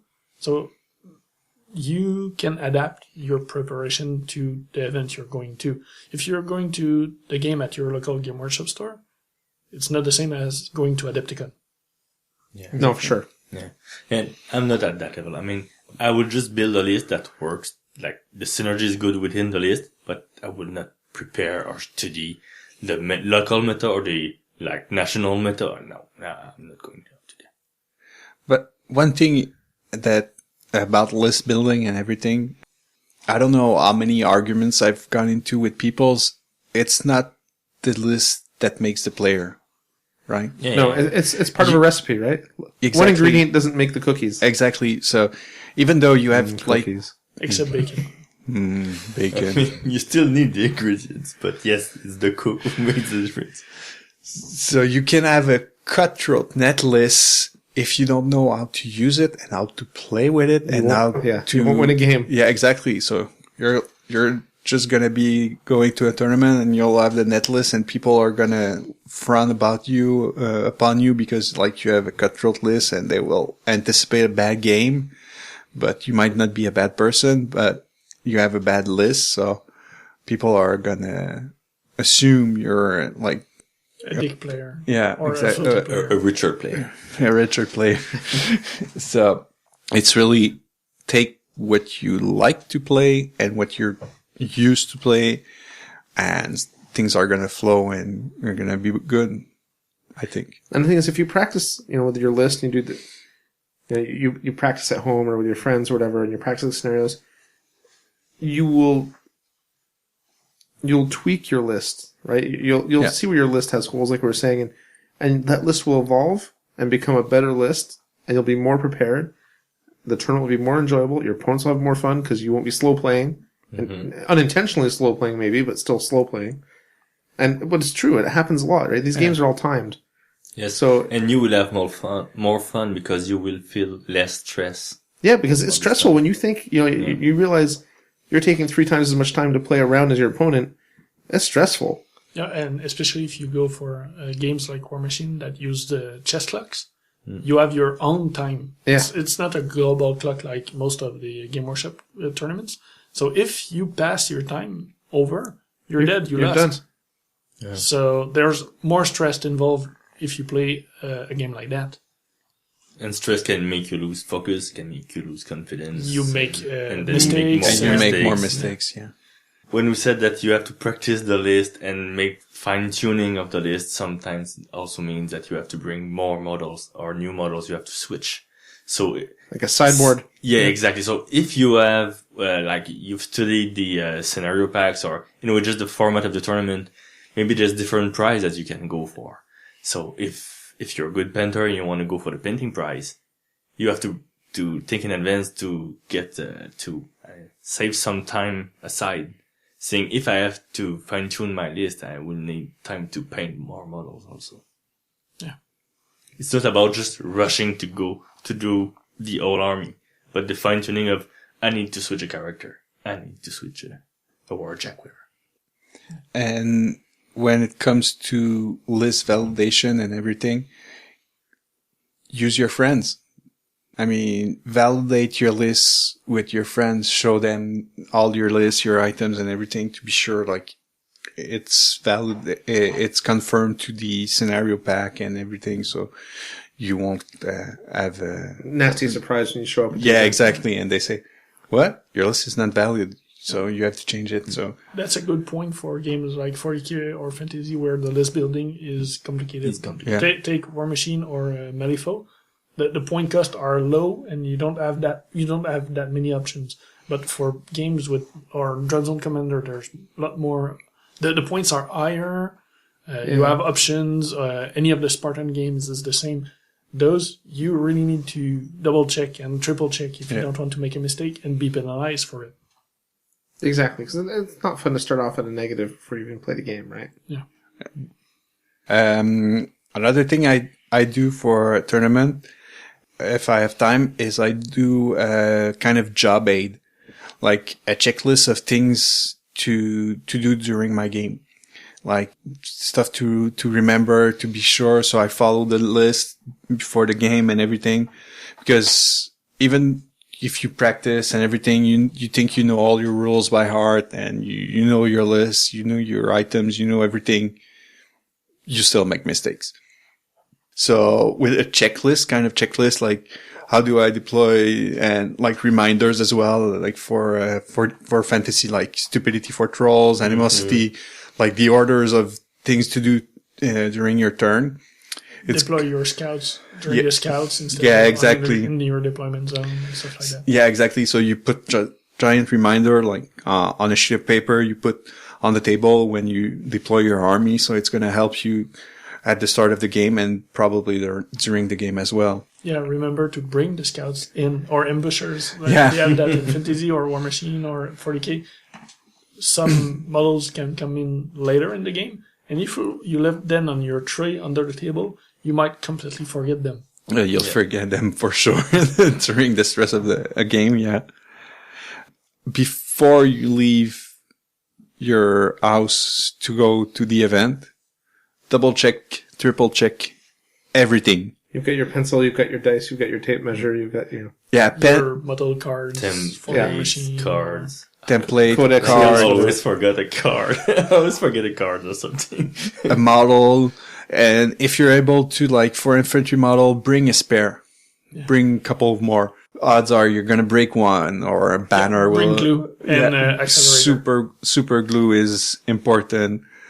Check your painting table before leaving. You might have worked on something the night before, and just forget your big centerpiece. it's not packed, yeah. and Yeah. You didn't pack it.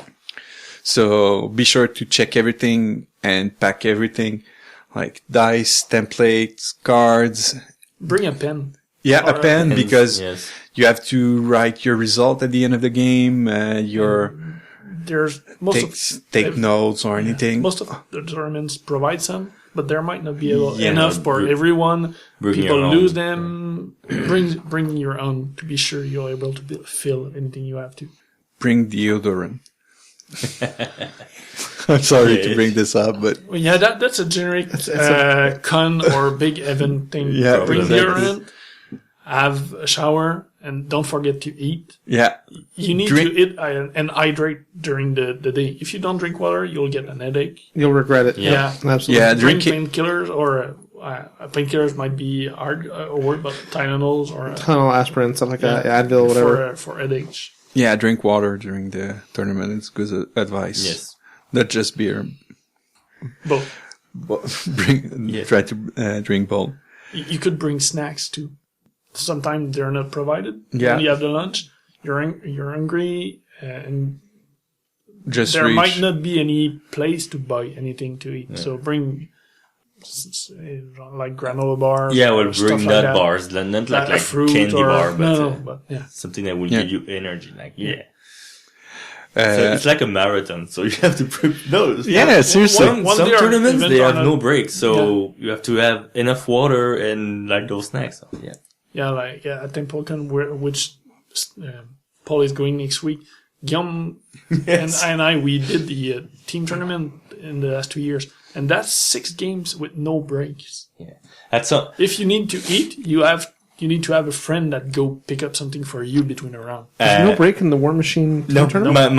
my first year, at some point I went to AXA, the PG, the TO, the tournament organizer, and I asked him, when is the break? He looks at me funny. Break? There's no break at Templecon! So yeah. So That's something you there's can no break. check before. Yeah. Because That's if there's insane. a player pack, Yes. there might be a schedule in it, and check the schedule. Will you be able to eat during the day? If not, bring something. If you have lunch provided or lunch break, then you can go out. But if not, have something with you. Don't learn it there and be unprepared and hungry for the rest of the day. Another important thing to do is check the expiry date on your passport. If you're traveling. if you're going to a tournament outside the country, remember you have to have a valid passport. The expiry date needs to be more than 6 months away from your return date most of the time. Seriously. Really? Yeah. I didn't know that. 6 months? Yeah. Yeah, something like that. Yeah. Something like that. What's the point? That's good to know. Because you can stay there for 6 months without a problem. Okay. But if you go up to 6 months, it can be considered like a standard visit. But after that, not. And Okay. if your passport expires when you're there, they don't want that to happen. So We mentioned that we're in Canada. Most of the US players only play in the US in the US event. But Yeah. Canadian most of the time. Because we're near the border, right? We can go across. Yeah, we Exactly. go across. so Like we're talking about going to John's event, right? So. Yeah, or just Templecon. There's Templecon. Oh, yeah, people that from happened next week. Australia. yeah, Rhode Island is in the United States. Paul. UK, stuff like that. You wouldn't know it. International player are coming in. So Yeah. And you wouldn't know Rhode Island's in the States. There's a lot of Côtés and Filions and... No, it's warmer. Definitely warmer. That's true. That's true. What else did we have? Just checking the notes. something that might contradict other stuff we said, but yeah. try to sleep before the tournament. If you can, and have your stuff painted the night before, then sleep for the night. Getting there, sleep deprived, you'll get a headache easier. Your game won't be as fun if you're able to, and if you had painted like Guillaume in advance. Yeah. Sleep the night before. Don't go on a tournament with 2 or 3 hours of sleep. What It's is not as Usually fun. my roommates Sleep you will speak try of. to, my roommates will be painting until the wee hours, but I will be sleeping. Because I'm a machine. Because, I painted till... Oh, I do that all the time. I know I never sleep the night before, but I also pay the price in the morning. Because I think even for Chaos Lidzik this year, even though I was at the ringer and didn't matter, I was painting until like 3 or 4 o'clock in the morning to getting stuff ready. Another thing you can do if you have you're part of a club or something like that, and you have spare club dice, bring them to give to your opponents after a game. Steve's super secret technique to get Gets you So sports score. point. Oh, Yeah, come on. good for Yeah. sportsmanship. Actually, no, but it's good for promotion. Like, or if you have a commission painting service, I don't know, like Yaum or Antoine, bring some business card to like give to your opponents after the game, so you can promote yourself as well. That's actually a good idea. Yeah, It's a good opportunity for Or someone. It's or a if you good have a idea. podcast.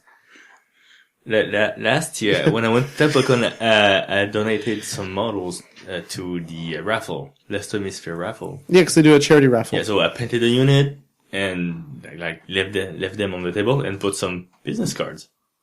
And I was the only one who did that. Some people made fun of me for that. I mean, for me, it's a given. I mean, you give things away and it's a publicity. Like, I give them, but here's the business card. I'm the guy who printed that. Do you like that? Yeah, you can contact me. I mean, I don't know. Yeah, no, it's it weird. makes perfect sense. Yeah, I was the only one who did that. Okay. People are strange. I have to check that out this year. I always forget to check out the raffle when I'm there. And it's big this year. I don't know Yeah. if you listen to the Last Hemisphere podcast. No, I haven't. No. They have a whole Convergence army painted in a battle foam bag with Jesus all the Christ. trays, the foam trays cut for it, all the accessories, the dice, the cards are sleeved. They have all the templates, and that's only one guy gave that, and that's one price. So yes, That's you will one have of to check the raffle many and many, many prices. because I will give you money to buy me tickets over there.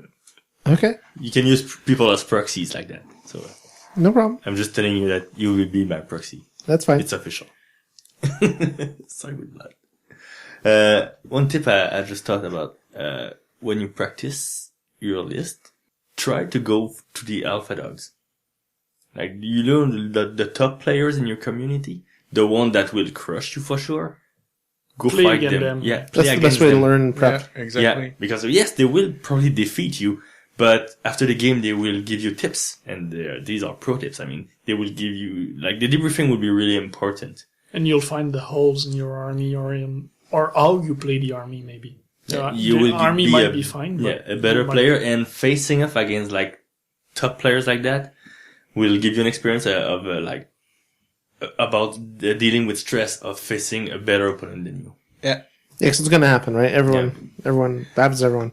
And also try to play out of your normal gaming circle if you can, like before when you're prepping for a tournament, because when you play against your friend, when you play a lot against the same person, you kind of know how they're going to react to this and this and this, so you can kind of predict how they're going to play. So it's easier to win or try to counter that person. So if you try to like go on forums or Twitter or Facebook group or anything, like you can try to find people outside of your normal playing groups, and then you'll know how you can perform against an outsider, in quote. Yeah, and if your local meta is so small that you can't really play against people you don't know, there's always Vassal. Yeah. If you really want to practice, that's a way. Let's try. I didn't even thought of that, but using Vassal to do that. Yeah. Yeah. Some people on Vassal, they will practice like speed deployment. Yeah, they do only the first turn. Yeah, first turn, and then they start again. It's just deployment, first turn. For time game, like War Machine. I mean, competitive players. Yeah, competitive player. Yeah. Well, Normal people don't do that. Don't worry, you won't see me doing it, that's for sure. No, but that's a good idea. I haven't thought of that. Any other words of wisdom, Steve? Well, sometimes you have weird ritual, like, well, no, but it's weird, but what I do, no, it's not weird like some people do, but I test my dice. Seriously. Yeah, we asked for people ritual or weird tournament history, on Twitter. and that's something someone else said before. So Okay. what do you do? So, usually, I'm a compulsive. Paul is giving me weird looks. Actually, Paul's trying not to yawn. That's Okay. all, so you're good.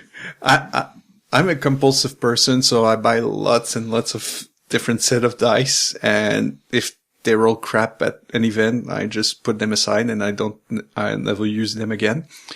So, and before I go to an event, I will try to bring around 20 dice, and I'll roll 10 and 10 and see how much they roll, like on average. Usually I check for 4-ups and like a couple of times, and if they roll bad, I just put them aside and try a new set of dice. Yeah. It's so hardcore.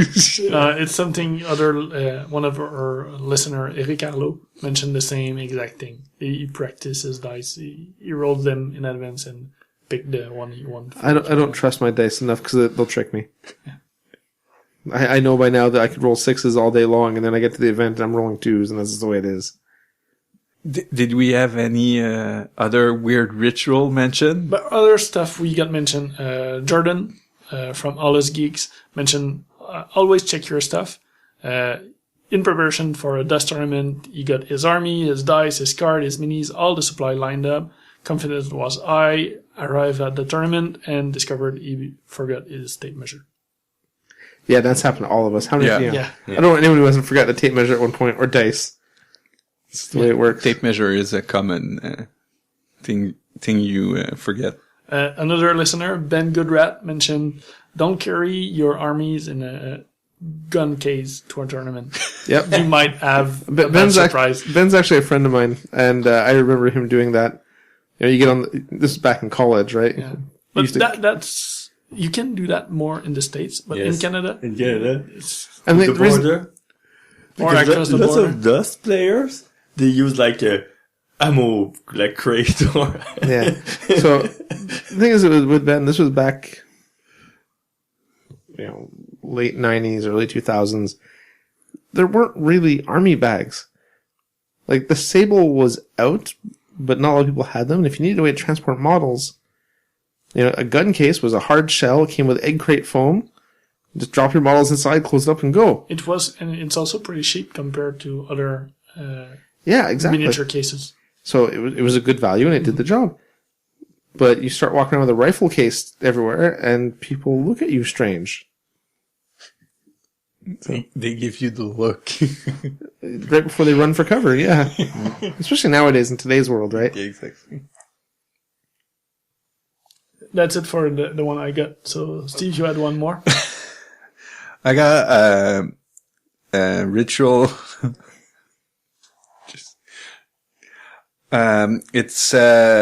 We got that from Andrew Atkins from One Plus Armor, who went to a tournament, and before the tournament, one of his roommate will keep the roommate's name secret for.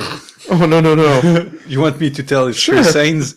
Okay, it's Chris Haynes. Canhammer Christine. From Canhammer, who got up at 6 a.m. and he was dancing around while getting dressed and blasting the selfie song before the Unplugged GT 2 years ago. So and he told Andrew it was to get pumped before the tournament. So that's one of the weird rituals. I'm just trying to picture this. I've never met Chris.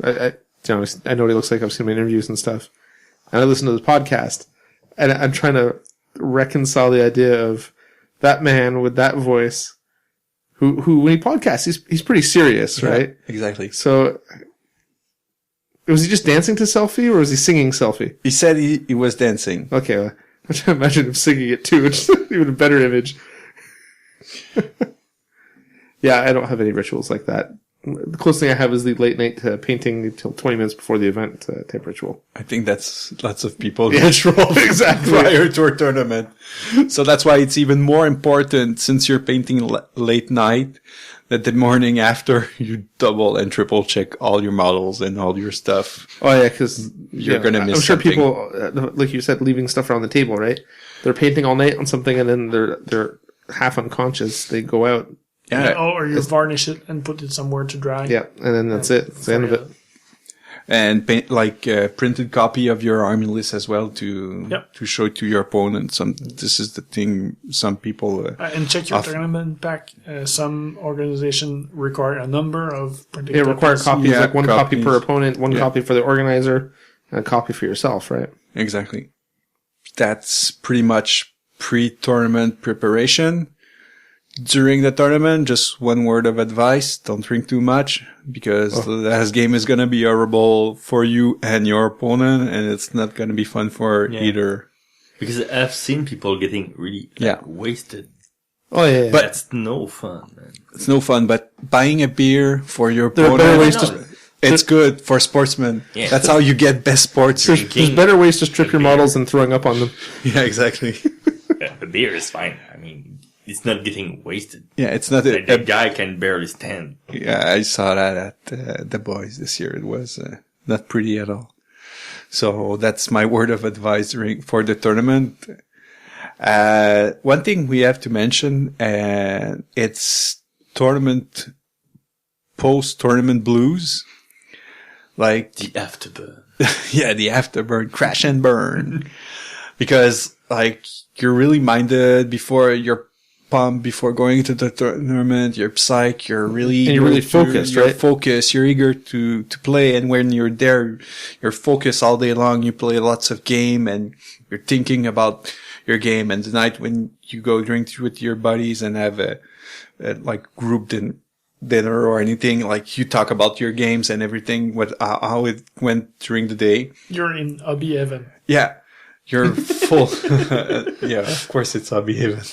So you're full tilt into the gaming mode, and then the day after, and then when you come back from the event, you talk about the event, how it went, how you placed, and what you could have been doing better. What's gonna be your next project? Are you gonna improve your army from that event?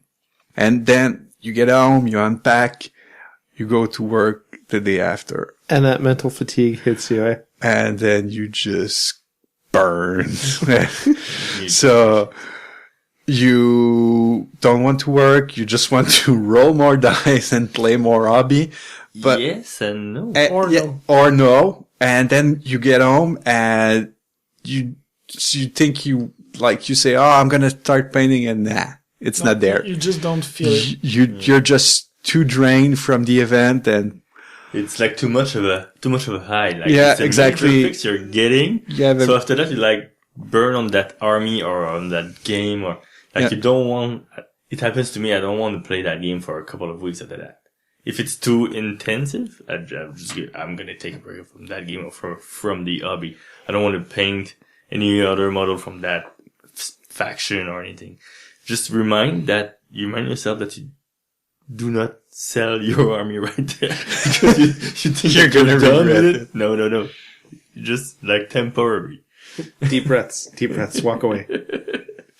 So yeah, you're gonna want to build and everything, but most of the time it's not gonna happen, and you're gonna have to wait a couple of weeks before getting your hobby mojo back. Yeah, Yes. take a break. Yeah. Do one of your other hobbies, anything. Change game or do something else. Yeah, and spend time with your kids and family, since you were away from the weekend during hobby all the week. So that's kind of an advice for post-tournament. Dealing with post-tournament depression. Yeah, post-tournament, postpartum. I don't think going to a tournament is as hard as giving birth, but Well, we'll never know for sure, will we? no, we won't. So, on that word of wisdom. I'm so going to get so much hate mail. Yeah, And I hope my wife never listens to this. I think we drop our women's listening to 0. I guess we'll find out next week when we paint with Jill. All right. I think that covers everything. Yeah, I think so. So I guess if you geeks out there think we missed anything, post it on our Facebook. Let us know.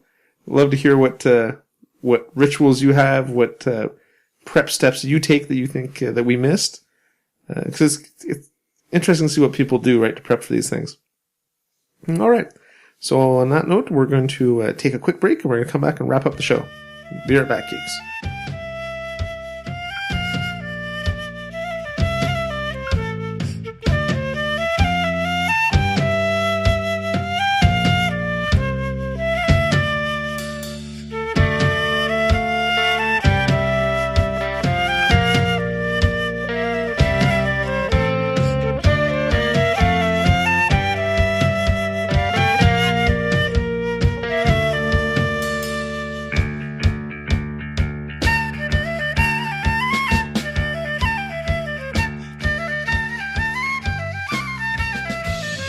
And we're back. All right, folks. So I'm just going to wrap this up. I think Steve has a little shout out he wants to give. So, Well, if you want to see if my all my good advice about tournament preparation are doing good or not, I'm going to be at the tournament in Gatineau on February 16, organized by OnePlus Armor. We mentioned it on the show before, but it's already sold out. But for those who are there and listen to the show, you can check if my preparation was good or not.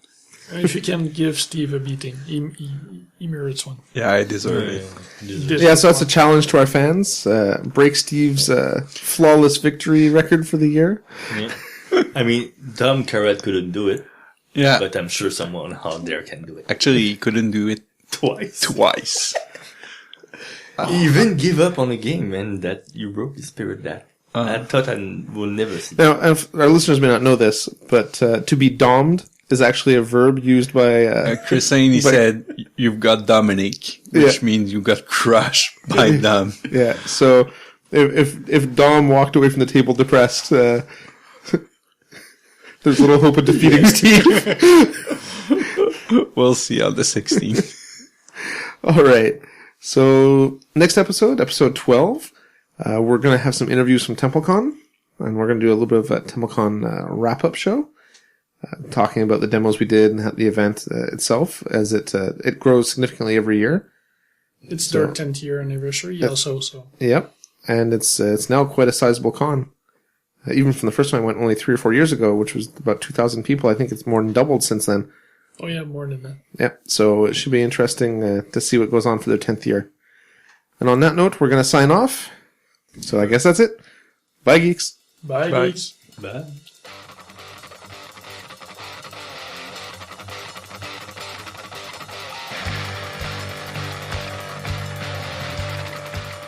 Thanks for listening to Geeks of the North. If you want to contact us, you can email us at geeksofthenorth@gmail.com. Read our blog at geeksofthenorth.com. Like us on Facebook at facebook.com/geeksofthenorth, or follow us on Twitter at Geeks of the North. You can follow me, Paul, on Twitter at PRFilio, and Antoine at Eltonio Berg. See you in 2 weeks, geeks.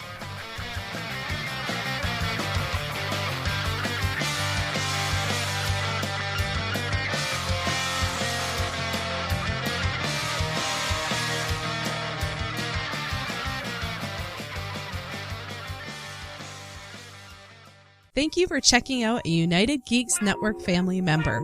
If you enjoyed it and are looking for other online media with a geek culture slant, head over to UnitedGeeksNetwork.com, where you will find The Game Huntress. Wherever there's XP or achievements, the Game Huntress blog will always be on the hunt. The United Geeks Network. You can broadcast your geekiness at UnitedGeeksNetwork.com. In the past month so far, I have completed Los Tarot Marcosias. The Marcosias for Anima Tactics from Cypher Studio. From Cypher Studio. From Cypher Studio. From Cypher Studio. From Cypher Studio. From Cypher Studio. From Cypher Studio. From Cypher Studio. From Cypher Studio.